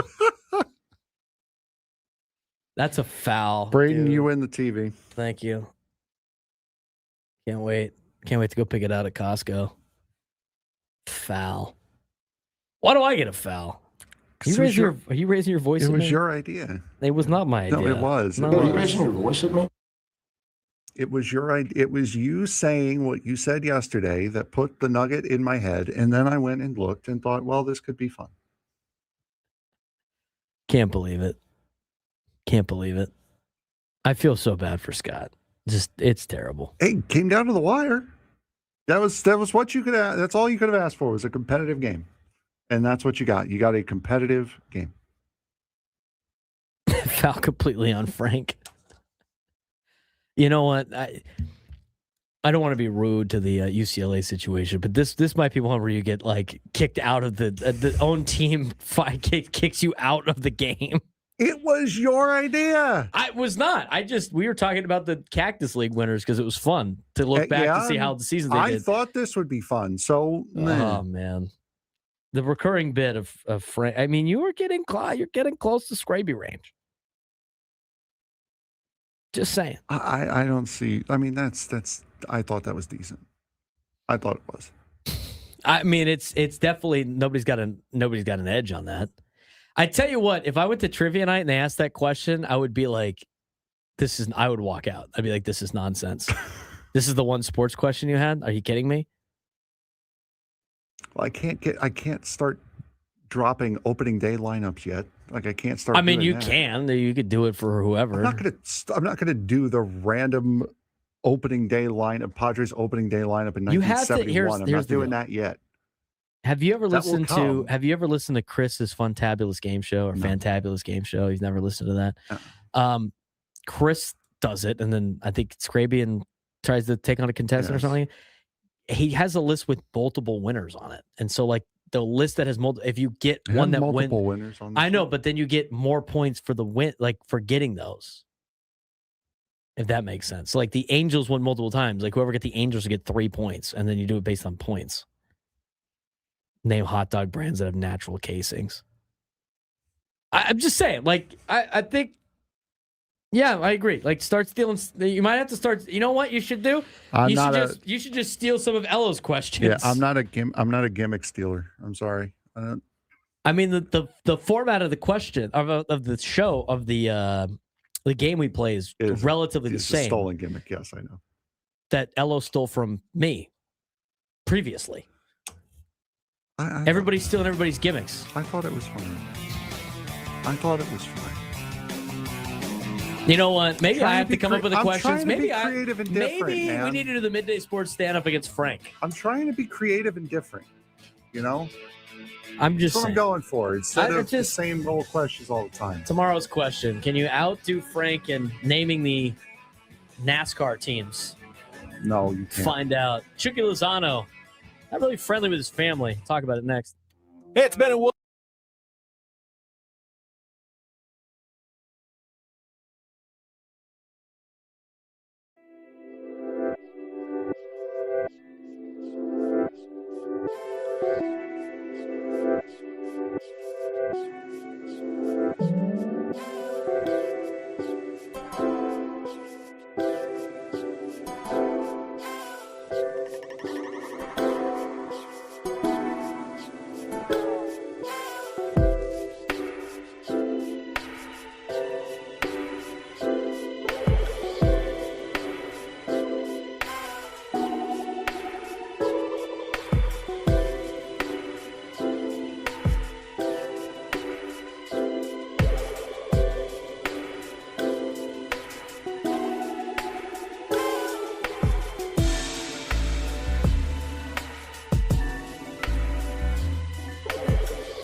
Broadcasting live from the Bill House Studios, we know how. He's Frank Marchese. I'm Braden Surprenant. Braden Surprenant Show, live and local each every day from 10 to 2 on San Diego's #1 sports station, 97.3 The Fan. We got a lot to talk about still on the show. We're going to dive into more Padres baseball near the end of the show, but also here in this final hour, we do want to. There's a story that is interesting. We should have talked about it in the noon hour. It fits the noon hour more. It's going to make Frank hungry, but you know what? I think it's worth the conversation. I really do. I think it's worth the conversation. It's amazing what people have lawsuits for. I'll tell you that. I mean, I'll tell you that. It involves food. So, we're going to get to that in a little bit. But this happened yesterday. As we were signing off, we've kind of, in our San Diego FC update on YouTube, we have briefly talked about this, but not a lot. If you missed it, again, youtube.com/@B_SURP, @BSURP. We got a lot of different content out on there. If you missed any of our content that we had from the show, that gets posted there. We got our conversation with Sam Levitt from yesterday, updates on UCSD, USD, San Diego goals, the Aztecs, the update on San Diego FC. I mean, all that stuff is right there. youtube.com/@B_SURP. So we're going to, we've talked about this a little bit, but this happened yesterday near the end of our show. We didn't have time to really dive into the conversation. I saw Darnay Tripp tweeted out from an article, but there was an article on ESPN.com in their football coverage about the Chucky Lozano situation. Now, here's the Chucky Lozano situation, just as a refresher. So Chucky Lozano is reportedly not in San Diego FC's plans for 2026. We talked about that. That happened at the beginning of the year. That was kind of a major story that came out. And he's under contract, but despite being under contract, San Diego FC is like, look, we don't really want to go in this direction anymore. We don't want to have Chucky Lozano part of our plans. We just don't. Now, it was for a lot of different things. Obviously, they didn't gel together with the team. I mean, San Diego FC is letting him work out with the team still. They try to find a place for him to go, and he's getting paid. He's one of those designated players that you could pay him whatever kind of money. I mean, he was supposed to be the face of the franchise. Very much so. A disappointment after 1 year with some of the things that have happened on the outside. But I give San Diego FC credit. Like, they don't want this guy part of the organization anymore. They don't fit the philosophy of Mikey Varis. They have found a new face of the franchise in Andres Dreyer. It's time to cut bait and move on. Now, here's the bombshell of this. He has gotten some criticism, Chucky Lozano, but it's not from a former teammate. And it's not from a current teammate or a former coach or from a current coach or a former coach. It's coming from his own brother, Brian Lozano. Brian Lozano is the youngest of 4 Lozano brothers. And he publicly stated that Chucky's history of being undisciplined could limit his transfer options. No one or very few would risk signing him, and his personality and behavior have damaged his reputation. That's not a rival talking. That's family. You could take a deeper dive really into some of the direct quotes from the Chucky Lozano situation. Like, here's some things that were said, direct quotes from his brother. Quote, he had his problems at Napoli. And his coaching and the coaching staff there at PSV. He also had issues at one point. This is his brother talking in Spanish, translated English. He's rude and arrogant, and that doesn't lead anywhere. That has influenced the fact that many people really don't want him. This is his brother, Brian Lozano, telling ESPN. Brian recently returned after playing a year with Virtus FC in the Brazilian league. Quote, even though he earns a lot in San Diego, I feel that's just an excuse because It's not convenient to have someone like that, knowing how important it is to have a healthy locker room. So no one or very few would risk signing him, because at the end of the day, they run the risk of something similar happening to what has happened before. His brother goes on to say, Brian Lozano talking about his brother Chucky. He says he became unreachable even for family. Now he wants everyone, because he made a name for himself, to be at his feet. Quote, I found out on social media that I think he disrespected the San Diego coach during the game versus the Dynamo, but that's already a very repetitive attitude of his. On the national team, there's also a lot of talk about him being undisciplined. Quote, again, from Brian Lozano, talking about his brother Chucky. I think he must have moments of clarity thinking about his personal life, and maybe the anger he carries affects him. Who knows? And that's why he might react that way toward other people. The way he is handling his life influences him a lot.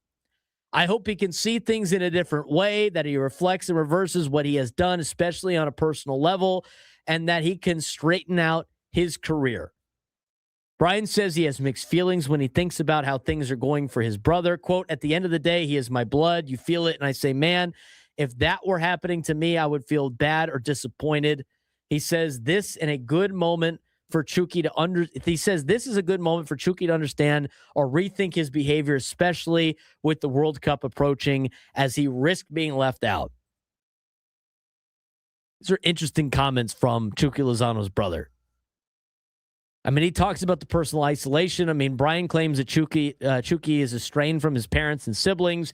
He has blocked them from his family. They don't have his phone number. I mean, that signals obviously deeper personal fracture beyond the professional frustration. And his brother Brian suggests fame has changed him. Anger may influence his reactions, and the boom in his career has altered his personality. I mean, these are some damning comments from Brian Lozano about his brother Chucky. I mean, I can see why at this point. I mean, again, it was surprising at the beginning, not that surprising, but I can see now why San Diego FC is like, we want nothing to do with this guy.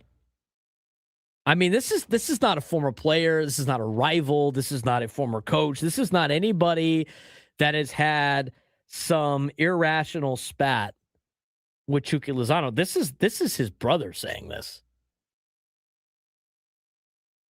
I mean, Brian frames this as a moment of clarity for Chucky. Reflect, repair, or risk the isolation and career decline. But you talk about like where this is at right now with Chucky Lozano, and you start thinking about like how can San Diego FC have an opportunity to get a trade to get him off the roster. I mean, Frank, this gets even more difficult for San Diego FC when you really peel behind the curtain and see what his own brother is saying about him in the media. Yeah, it's not great. And for Chucky, it sounds like a player, and I said it on the update, it sounds like a player that let the fame and fortune get to his head a little bit too much. And that's very unfortunate, because he is a good player. He's a very talented player. I mean, to be able to make it with Napoli and Serie A, which is one of the top clubs in one of the top leagues in the world, that's no small fry. I mean, he is a good player. But unfortunately, you've gotten to the point now with him, and his family's coming out and saying it now, that the baggage just isn't worth it anymore. It's not worth it for not only a big club, a major club, to take a chance on him, especially in a World Cup year. It's gotten to the point where now even like minor clubs throughout the world aren't even willing to take a chance on him. The baggage has gotten that heavy surrounding Chucky Lozano. Yeah, it's not good. It's not a great spot to be in. I mean, you look at, the crossroads now. I mean, Chucky Lozano's 30 years old. I mean, at this point, like, he's going to have to go through a full redemption story if you really think about it, because I don't know how many more MLS teams are going to be interested in potentially making this an opportunity. I mean, the transfer value is declining with Chucky Lozano, and reputation question continues to grow. It's a World Cup year, as you mentioned, Frank. I mean, that's approaching. I mean, based on the conversations that Brian Lozano has had with ESPN, it doesn't sound like Team Mexico is super stoked to have him around in this year's World Cup. So if you're not going to play for your own country and you can't even play for your own club team, I mean, at this point, you are running out of options to continue to play soccer at a professional level. Yeah, and I've heard that he's rubbed some major people at the Mexican team the wrong way over the years. So I mean, he's unfortunately alienated himself in this case. I mean, it's not like he's misunderstood. It's not like he's not that good a player, and he's completely alienated himself and let the limelight get to his head, which is just it's sad to see. I mean, one's saying some other things in the chat about, some rumors about what he is as a teammate and what he has done so far at Knicks AFC. And there's a lot of things out there about Chucky Lozano that comes with the baggage. And I don't want to pile on this guy, but it's progressing to get worse. It's not piling on if it's all stuff that's happened. I mean, it's the legacy he's put out there. That's the history that he has made for himself. At that point, it's not really piling on. I mean, piling on is finding new things to rip on him for. But if this is all stuff that's out there and documented, that's just his deal. It's just the way he is. Right. That's just kind of where he's at right now. We do got to get to today's biggest fan. Yeah. Forgot about today's biggest fan. Today's biggest fan. Hold on. Today's biggest fan. I'll say the name. You can do the reading. Today's biggest fan is Danny Naylor in Alpine. Danny Naylor in Alpine. You have 10 minutes to give us a call. 833-288-0973, 833-288-0973, and you'll qualify for our grand prize. 20 tickets for you and your friends for a night in our Odyssey suite at a Padres game with all the fan staff later this season, catered by Spiro's Mediterranean Cuisine. Remember to register your name at 97throughthefantasy.com/biggest fan. Today's biggest fan is Danny Naylor in Alpine. Danny Naylor in Alpine. 10 minutes, 833-288-0973, 833-288-0973. When we come back, interesting story that just came. It started 6 years ago. Just got an update. We'll tell you about it when we come back.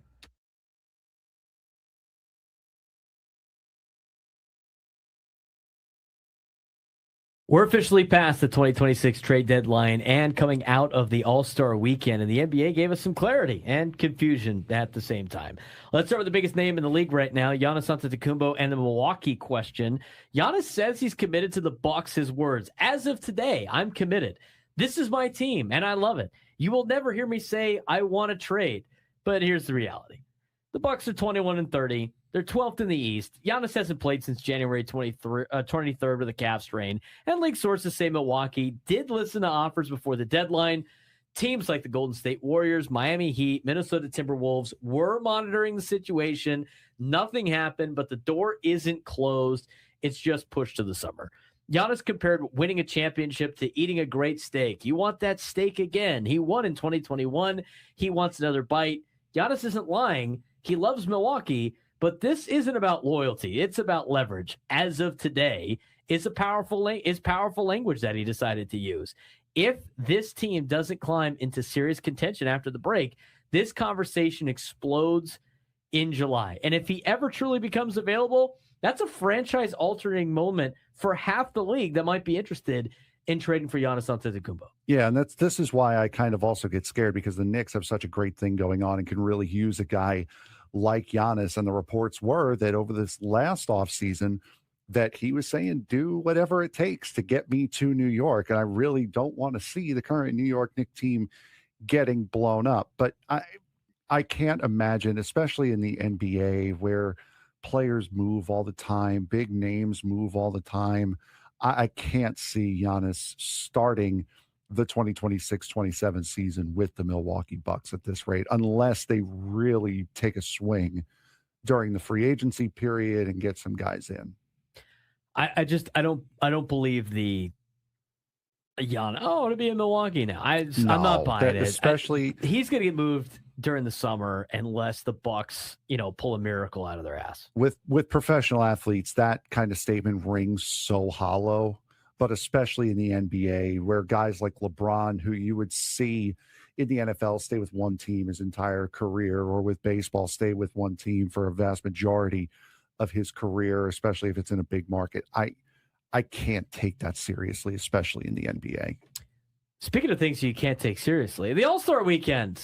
That happened this weekend. Was it competitive again? I mean, for the first time in years, the All-Star game felt kind of real. U.S. versus the world format seemed to work. Anthony Edwards took home MVP and played like he meant it. Victor Wembanyama was visibly upset after blown defensive assignments in an All-Star game. That hasn't happened in a decade. Even Damian Lillard, fresh off an Achilles rehab, won his third three-point contest and inspired Steph Curry to announce he's entering next year's competition. The league doesn't need a lot of gimmicks. It needs stars who care. And this weekend proved when young stars take ownership of the moment, fans respond. So maybe they could get enough of the young guys to want to be in these games. But the dunk contest, I know Keyshawn Johnson won, San Diego State Aztec, right? But the dunk contest wasn't on par. I didn't even think they had the 3-point contest. They ruined the skills challenge last year. I just think it's going to be a lot of years of young guys trying for people to be on board at the All-Star Weekend again. I think you're getting into a generation now, especially with the Edwardses and the Wembayamas, that the biggest complaint of the last couple of years is throughout the All-Star Weekend, the biggest stars haven't participated. So whether or not these guys are being catalysts, and if it is true, if Steph Curry is going to do the 3-point contest next year, if you see the guys like Edwards and Wembayama starting to participate in the All-Star Week festivities, then maybe that might get some of the older guys to get up there and do it as well. So there's a lot of things that can happen. The All-Star Weekend for me, for the NBA, has just been so watered down and so bastardized over the years that it draws no interest from me at all. Let's look at the second half of the NBA season now. After post-All-Star break of the power shift, who's actually in control? At the break, here's what stands out. Oklahoma City Thunder, 41-13, still number one, but Shai is hurt, and the West feels more fragile than dominant. The Detroit Pistons, 39-13. They're young, they're physical, they're fearless. They've bullied contenders, including the Knicks. Boston Celtics are 34-19. If Tatum returns close to 100%, they're right back in the East driver's seat. Denver Nuggets at 34-20, still dangerous, still Jokic.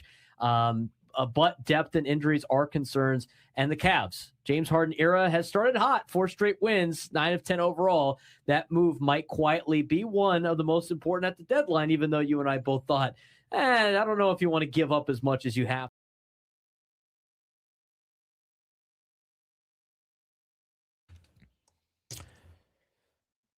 All right, I got a question for you. Yes.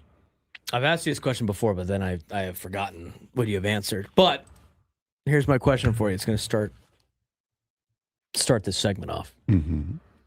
Bone-in or boneless? Boneless. Boneless. You know they're not wings, right? Yes, I know. Now, let me ask a follow-up question to that. Because I like boneless wings too. Mm-hmm. But now, since you know, I'm glad you know that they're not actual wings. Does that upset you? That they're not wings? That they're not actually meat from a wing? No. Does it upset you that they call them boneless wings when they are basically chicken breast nuggets? No. It doesn't upset you enough to say that it is false advertising? Oh, for God's sake. Do you not want compensation for you being lied to about how boneless wings are not actual wings, Frank? You tell me you don't do that? I want the compensation, but I'm not gonna complain about it. Get this deal. Adam sent this to us last night. That would be the boneless wings lawsuit versus Buffalo Wild Wings. Are boneless wings actual wings? A class action lawsuit filed by Amin Halim argued that they are not, claiming the product is not made from wing meat, more like a chicken nugget, falsely advertised, and deceptive under Illinois Consumer Fraud Act. The case was heard in the U.S. District Court for the Northern District of Illinois. No. Put your headphones back on. You got to listen to this. Look at Frank. You got to listen to this. Halim purchased boneless wings in January of 2023 and said, quote, he believed they were real wings with the bones removed. Brother, what? That's a hell of a wing, my guy. He expected meat from actual chicken wings, drums or flats. He would have paid less or not purchased them if he knew they were breast meat. I would have ordered them. I thought I was getting drums or flats that just removed the actual bones. I am upset. He also argued Buffalo Wild Wings intentionally uses the term because wing meat is more expensive than breast meat. Is it? I think that's kind of a fallacy, but who knows? He also argued the company profits from the confusion, and consumers nationwide are being misled. They're being misled. Are you raising your voice at me? He sought to bring a nationwide class action lawsuit against Buffalo Wild Wings. The court finally made a decision, Frank. First of all, before I get you the court's decision, what are your thoughts on that? Please tell me they told this guy to shove it. No. I want your thoughts on the entire situation about suing Buffalo Wild Wings for claiming that boneless wings are misleading and they are, what else did he say they were? Falsely advertised and deceptive under the Illinois Consumer Fraud Act. You're a child. You are a literal baby brain. Buffalo Wild Wings intentionally uses the term because wing meat is more expensive than breast meat. You're fooling the Americans. How did you decipher the fact that it was not, in fact, wing meat? Did you buy a wing and then buy a boneless wing? I thought. Put them under a microscope and test to see whether or not it was a boneless, whether or not the meat was from the same part of the chicken? I thought that they just took the bones. I want wing meat, not breast meat that's actually better for me. I want the wing meat. Oh my God. You are a genuine baby brain. This is hilarious. And the fact that any lawyer would have taken this up is an embarrassment. The arguments of please tell me they told him to shove it. The lawsuit itself about believing that the real wings the boneless wings were real with bones removed is funny. He expected meat from actual chicken wings, also hilarious. He would have paid less or not purchased them if he knew that it was breast meat, also hilarious. The part that's more funny, it's funnier to me. Here's the part that's funnier to me. That he argues that Buffalo Wild Wings intentionally does this to make profits from the confusion of Americans. Like, the only reason why people are buying boneless wings is because they're being deceptive. They're being led astray on wing meat because Americans would rather have the wing meat than the bone than the breast meat. Brother, you are the reason why do not ingest is on a bottle of shampoo. You are the reason why there are warnings on blow dryers. Like, you're the reason.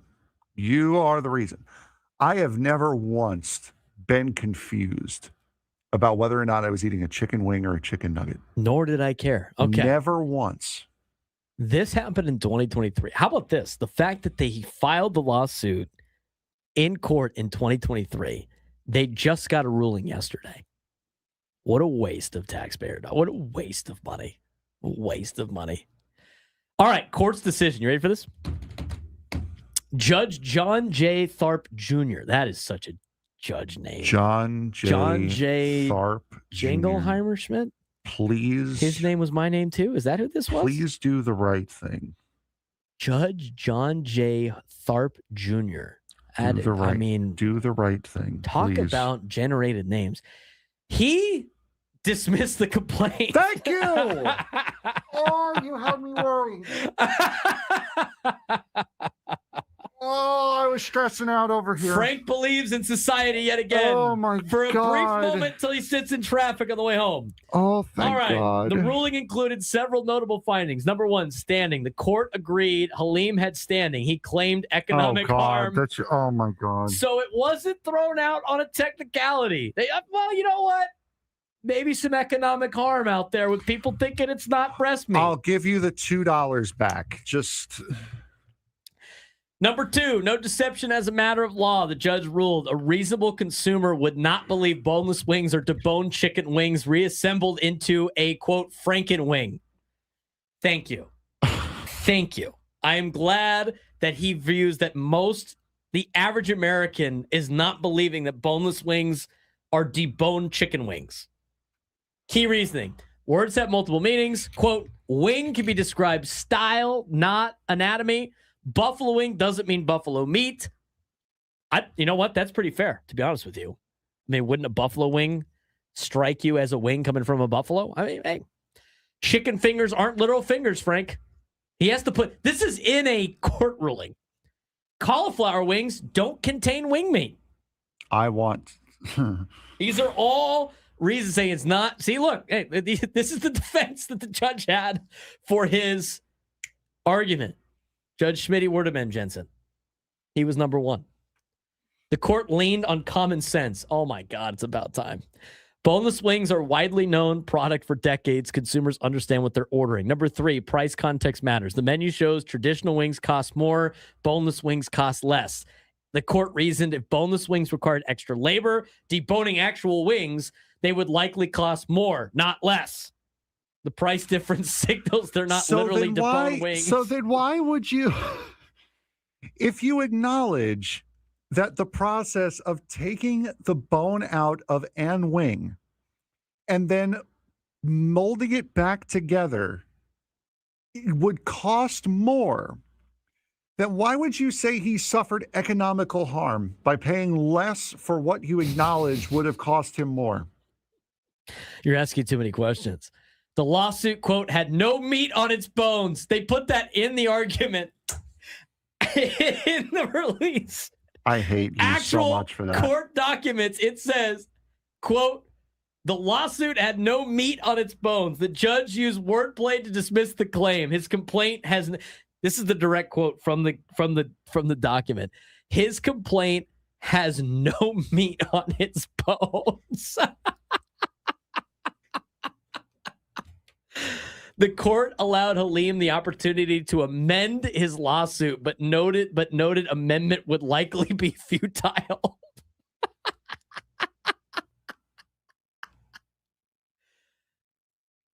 I'm going to sue. I'm going to sue Buffalo Wild Wings now. Why? Because I thought the Buffalo Wild Wings, the buffalo sauce, was from Buffalo. I thought it was from the city of Buffalo. So I am going to sue now. B-dubs, get ready. Because you're getting more paperwork. Oh my God. What a story. Are you okay? No, I'm not. Well, I'm slightly better than I would have been had the judge awarded this idiot any form of money at all. The fact that he awarded him his time is criminal enough. Juan's got a point. I thought buffalo wings were actual buffalo, not chicken. I can't believe that this was a story. It's great. Are you raising your voice at me? I mean, I'll give Buffalo Wild Wings one thing. Their artichoke dip is good. And what they should have said at the end of that was, I artichoke you and dip your head into a vat. That seems a little aggressive for a judge to say that. Well, you wasted my time for 3 years. You wasted my time. The lawsuit was filed in 2023. The result came yesterday by Judge John J. Jingleheimer Smith. John J. Tharp Jr. No. Call him the right name, because he did actually come to the right conclusion. It took him 3 years, but he came to the right conclusion. What is his genuine birth name? John J. Tharp Jr. Thank you, Mr. Judge Tharp Jr. It's amazing. 833-288-0973. 833-288-0973. We had a perfect "Are you raising your voice at me" moment on Twitter today. Did we? I got to give a shout out to my guy Vinny Ibarra, who does like to tweet at us every once in a while when he listens to the show. I don't think I've ever seen Vinny not tweet in all caps. Good start. He's back. His opinion is he's backing Chucky Lozano in this situation, which is fair. Yeah. Callus in the chat. Are we going after the McRib next? You know what? Don't let this guy. What's his name? Halim? Yeah, don't let our guy Amin Halim get cooking. Don't let this guy get moving. Don't let him cook. Don't let him cook. Yeah, no, let him cook. No, let's let him cook a little bit less. All right, let's take the tongs away. Let's let him cook a little bit less. New York Mike, 5:30, big dog. Anyway, so Vinny, like he talks, he's on Chucky's side on this deal, and he's just yelling. It's all caps.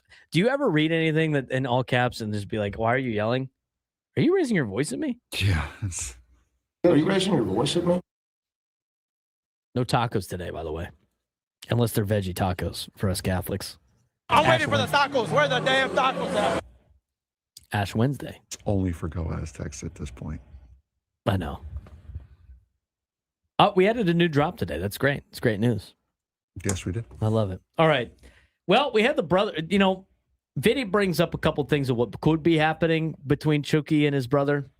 Speaking of things happening between, yourself and a brother or sister-in-law, we get to what's going on with the Players Association. Tony Clark, not in charge anymore of the player. Well, in charge. He's not the lead voice anymore. We'll tell you what happened when we come back to finish up the show.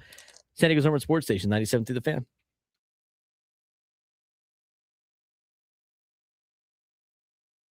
San Diego Gulls just wrapped up a playoff-style home-and-home with Bakersfield. And what we learned in this, they can win tight games, but they're still learning how to close them against elite firepower. Split with the Bakersfield Condors, 4-game winning streak snapped, and now the Gulls sit right in the thick of things in the Pacific Division playoff race. Yeah, absolutely. Game one, a statement win against the Condors, a 3-1 win back on February 13th at Dignity Health Arena. San Diego extending its winning streak to 4 games with a mature, structured road win. A very, very good sign from a young team like this.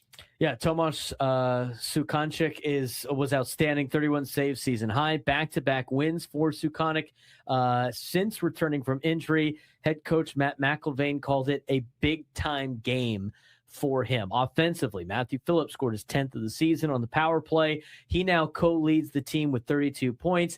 Tim Washi scored his 14th and continues to lead the team in points per game among qualified skaters. Nathan Gaucher added an empty netter, now 5 points in the last 4 games. And Sasha Pastajov recorded his 100th career AHL point. But the key, the third period, McIlvain said it best, they're learning how to protect leads, not sitting back, not getting reckless. That blend of maturity and aggression, that's playoff hockey. Now, on game 2, though, a little bit different. They were competitive, but it was costly. Ended up losing 5-4 at Pechanga Arena, and the streak ends at 4. Yeah, absolutely. The interesting part here is that McIlvain said that they might have actually played better stylistically than they did in the night before the game they won, but against a high-octane Bakersfield team, mistakes get punished, and they got punished quite often as they fell behind 3 separate times, were able to come back 3 separate times, but unfortunately still end up coming with the loss. Justin Bailey scored his 16th goal. He leads the team in goals now. Judd Caulfield had 2 goals, his 3rd multi-game of the year. Stian Solberg scored his 6th leading goals defenseman, and Sasha Pastojov now leads the team outright with 33 points. Nathan Gaucher had 2 assists and 7 points in 5 games. But Caulfield said post-game they gave Bakersfield too many looks, and against a team like that, you can't trade chances. No, you absolutely cannot, especially with how tight the division is, this Pacific Division. They're 22, 15, 6, and 3, standing at 53 points, which has them back in 6th in the Pacific Division, but they are only 4 points behind Coachella Valley, so they are within striking distance of one of those top 3 spots, which in the update last week we were mentioning was very, very crucial, especially this series against Bakersfield, to be able to get in and really stay in that race. They're firmly in a playoff position as of right now, but the division is brutal. Colorado, Ontario, Bakersfield, these are not forgiving teams. It's a little bit different than the NHL Pacific Division that seems wide open. Points are at a premium, and as Caulfield said, the goals aren't satisfied with 6th place. But what we're seeing from this team, 3 clear trends. Depth scoring is real. Bailey, Washi, Pastajov, Phillips, Caulfield, Gaucher, production across multiple lines. Goaltending, stability. Callie Klang has been excellent overall this season. And now Tomasz Sukanchik looks like he's finding his game again, as well as competitive maturity from the team. Down 3 times Saturday, kept responding. Yeah, absolutely. And they'll still occasionally give up the back-breaking chance. And the Pacific Division, that's the division between hosting that's the difference right now between hosting a playoff series or just fighting to get in. And the next couple games are going to be very, very big, as most of the rest of the season is going to be for the San Diego Gulls as it sits right now. Yeah, February 18th, they got San Jose, they got the Barracuda, and then over the weekend they got 2 games in Rockford to take on the Ice Hogs on the 21st of February and the 22nd. San Jose is directly ahead of them in the standings. That game on Wednesday against San Jose, that's a 4-point swing game. And now so far the Gulls have done a very good job with that, but they need to do it again against San Jose. The Pacific Division is gnarly. Are the Gulls a dangerous playoff team or still a year away from being a true division contender? They've proven they can win tight, structured games. They score in bunches. They battle back when trailing. But against Bakersfield,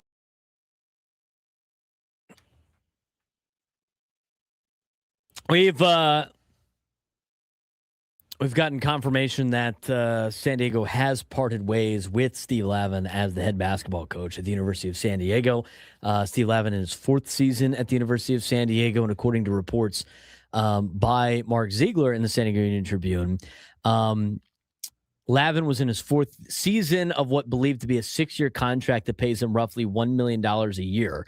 Kimya Massey is known to have considered firing Lavin after last season. According to the report, he is the athletic director at the University of San Diego, but it proved too expensive with the massive contract that previous athletic director Bill McGillis gave him.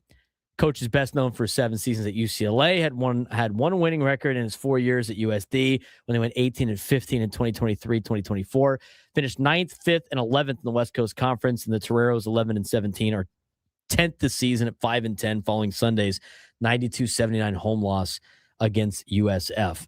Lavin did reach the NCAA tournament in 8 of 11 seasons. The head coach at UCLA and St. John's. He has no postseason appearances with USD, a job he took after 7 years as a television analyst. We'll see if Steve Lavin goes back into broadcasting. I would imagine he does. Okay. After we upset everybody with the, what's it called? The Buffalo Wild Wings lawsuit. And when I mean everybody, I mean Frank. You were ready to really just go off, weren't you? If that judge gave him anything other than a swift kick in the rear end, I was going to let him have it. I was going to let him have it. Too many of those, dude. I can't believe the guy tried to sue for that. But anyway. I'm sorry, you're too stupid to exist in common, polite society. That should not be everyone else's problem. Hilarious. All right. We haven't gotten to this yet. People were asking about it on Tuesday. Right? That was our first show of the week, Tuesday. We had Monday off? Okay. That was yesterday, was it not? Might have been. I think it was because today's Wednesday. Tony Clark resigning. What does this mean? Well, here's what happened. So Tony Clark resigns as the head of the Major League Baseball Players Association. The resignation follows an internal investigation and a federal probe by the Eastern District of New York into union finances. And an inquiry uncovered an inappropriate relationship with a union employee who also just so happened to be his sister-in-law.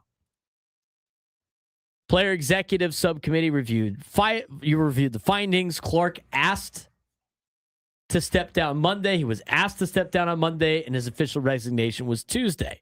We need an oof drop. I just, yeah, we do need an oof drop. Major oof on this. Timing is critical. CBA expires at the end of the season. Owners widely expected to lock out players. League already bracing for prolonged labor dispute. Union just lost its face right before the biggest negotiation in years. Now, the labor war that is looming, and now you don't have a leadership. You don't have a leader in terms of the overall sense of the Players Association. MLB owners are pushing harder for salary cap and greater cost controls. The union has long resisted cap structure.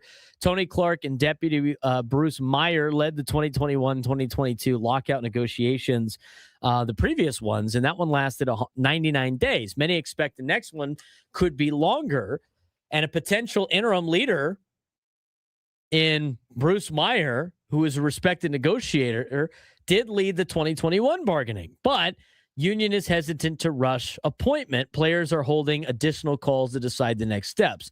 Baltimore pitcher Chris Bassett emphasized not rushing a leadership decision when he was asked about it. And the message from player reps right now is the ship is strong. The union is unified. Might be, trying to stay calm in the public eye, but privately, I can't imagine it being anything but instability right now, Frank, for the Players Association. I don't see this being something that is good news for the Players Association right before they get into a labor negotiation with the owners. I just heard they banned a song out of the Players Union building. I don't know if you if you heard that. Oh, stop it. Stop it. What- Stop it. what Stop in it. the Stop sweet- it. Stop it. What Stop in it. the Sweet Home Alabama is going on at Stop the it. MLBPA right now? Stop it. Stop it. Stop. Foul. Foul. Foul. Foul. Right. Foul. Took my chance. Foul. He draws the Foul. Distancing myself from that. Distancing Like, myself. what are we like? What? You're a grown adult man. What makes you think that that's okay to do? To have a relationship with his sister-in-law? I Yes. mean, who knows what you that are situation a grown was. adult human being. I don't know what I don't know what the situation is. That his brother's wife, or is that his I wife's don't know. sister? Did anybody see that I as don't- part of the I deal? I think mean, that's a that's- massive. I think that's kind of still up in the air. I think. Did that's- anybody report on there's that yet? debating on that. I don't want to really get into too much of the weeds with the that particular part of this deal, but I will say it leads to a lot of problems with the Players Association right now. Yeah, I can't. This is right now. This right here, what you're trying to do is you're trying to gain the upper hand as far as the court of public opinion is concerned. And right now, Major League Baseball and what the owners have done over the course of this offseason has been far superior than anything that the Players Association has done. And the more and more you hear and see come out of the Players Association is it just makes them look worse. And this doesn't look any better. So right now you're at a point where of course, nobody wants to miss Major League Baseball time. But when you see what happens here, you're not going to be rooting for the Players Association in this case anymore, because the guy who's been leading it is doing what he did. Yeah, what he was like. I guess Jeff Passan allegedly is reporting that it was his brother's wife, and then he hired. So they hired the brother's wife, and then this happened. I mean, that is crazy. It's ridiculous. By the way, absolutely crazy. I mean, that crazy. But on top of that, yeah, it's just it's hard, from the public eye to see everything that's. I mean, it's kind of a PR nightmare for the Players Association right now. I mean, I know they are saying and keeping everything like, oh well, positive and all that stuff. I just don't really see it.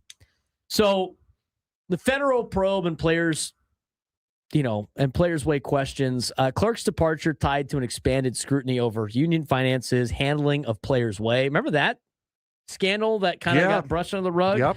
MLB Players Association for-profit youth baseball arm. Players Way reportedly spent close to $10 million and hosted only, I think, like 6 events. It was very limited. I don't know the exact number, but it was limited events. And spending exceeded publicly reported figures. Clark previously defended the project, but federal investigation triggered deeper internal review. Obviously, not just about optics, but this is existential in kind of the chaos that has been the Players Association. So not only is Tony Clark dealing, not only is he cheating on his wife with his brother's wife, they also had all this money funded into a program that helped kids that ended up not really helping a lot of kids, instead just costing a bunch of money. Who knows where that money went to? And Clark's legacy, I mean, stronger union or now a cracked foundation. He took over in 2013 after Michael Weiner's death, former 15-year MLB player, first former player to lead a union. He oversaw the pandemic negotiations in 2022. Lockout resolution saw Tony Clark escalating owner-player tension, expanded player salaries and arbitration, a.k.a. Tarek Skubal, maintain hard anti-salary cap stance. Some players supportive. Some players and agents reportedly pushed for change even before the probe, by the way. So it's not like these guys were all in line with Tony Clark, even before this happened, Frank. No, they have been going against him slowly but surely, and this is just another step in that direction. I mean,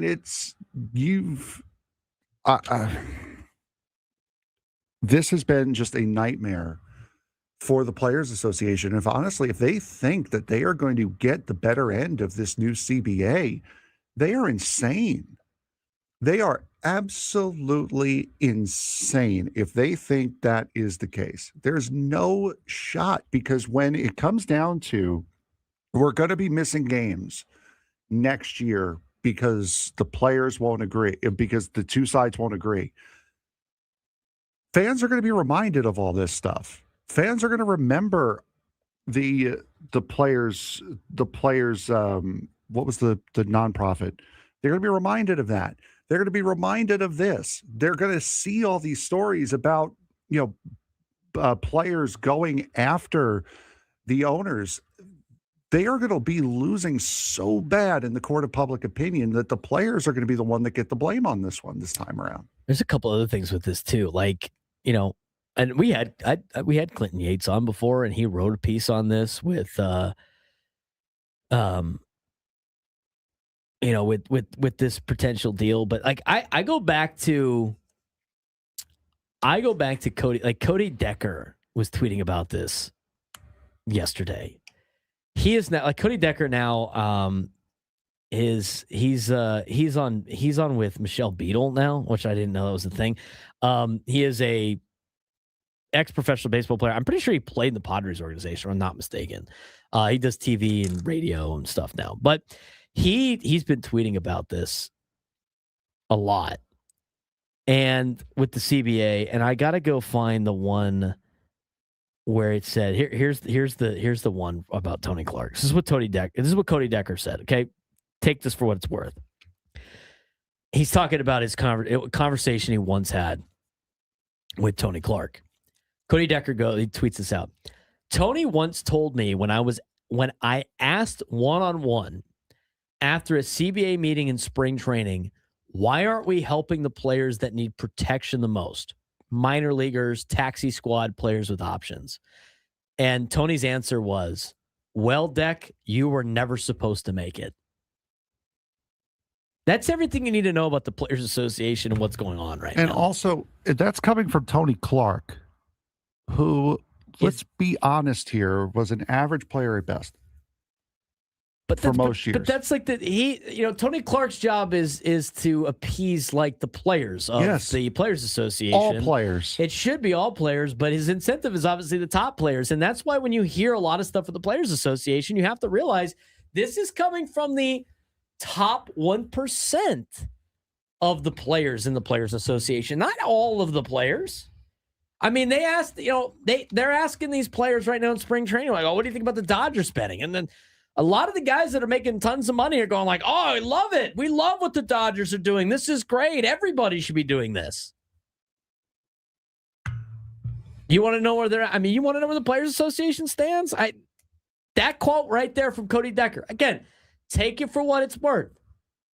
But from Cody Decker, who played in Major League Baseball, mostly in the minor leagues. I think he has the record for most minor league home runs ever hit or something because he had been down there for so long. He said, Tony Clark once told me when I asked one-on-one after a CBA meeting in spring training, why aren't we helping the players that need protection the most, albeit the guys that aren't getting paid the $30+ million a year. And Tony Clark's answer is everything you need to know about where the Players Association, at least with Tony Clark in charge, where it stood. Well, Deck, you were never supposed to make it. I mean, this is why minor league players have been treated poorly all the time. That's why I don't buy the narrative from the top 1% of players saying like, oh, we're doing this for all the other players. We're doing this to help out all of the guys that don't have a voice and all this other stuff. It's an interesting conversation. I mean, that's got to be a quote that has to get blasted everywhere. Bob Nightingale reported this 4 hours ago that Bruce Meyer will remain the union's lead negotiator even if he also becomes the union's interim executive director.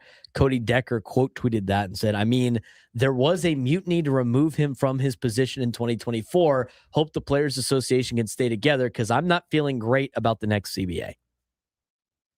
That is a guy that used to be part of this deal. Yeah, there's no shot. There's no shot the players come out of this as winners. We'll see how the negotiations go, but I look at this and I think for one of the first time, it's a situation in which the players are not going to have the full support of the public, because the public is like, you know what?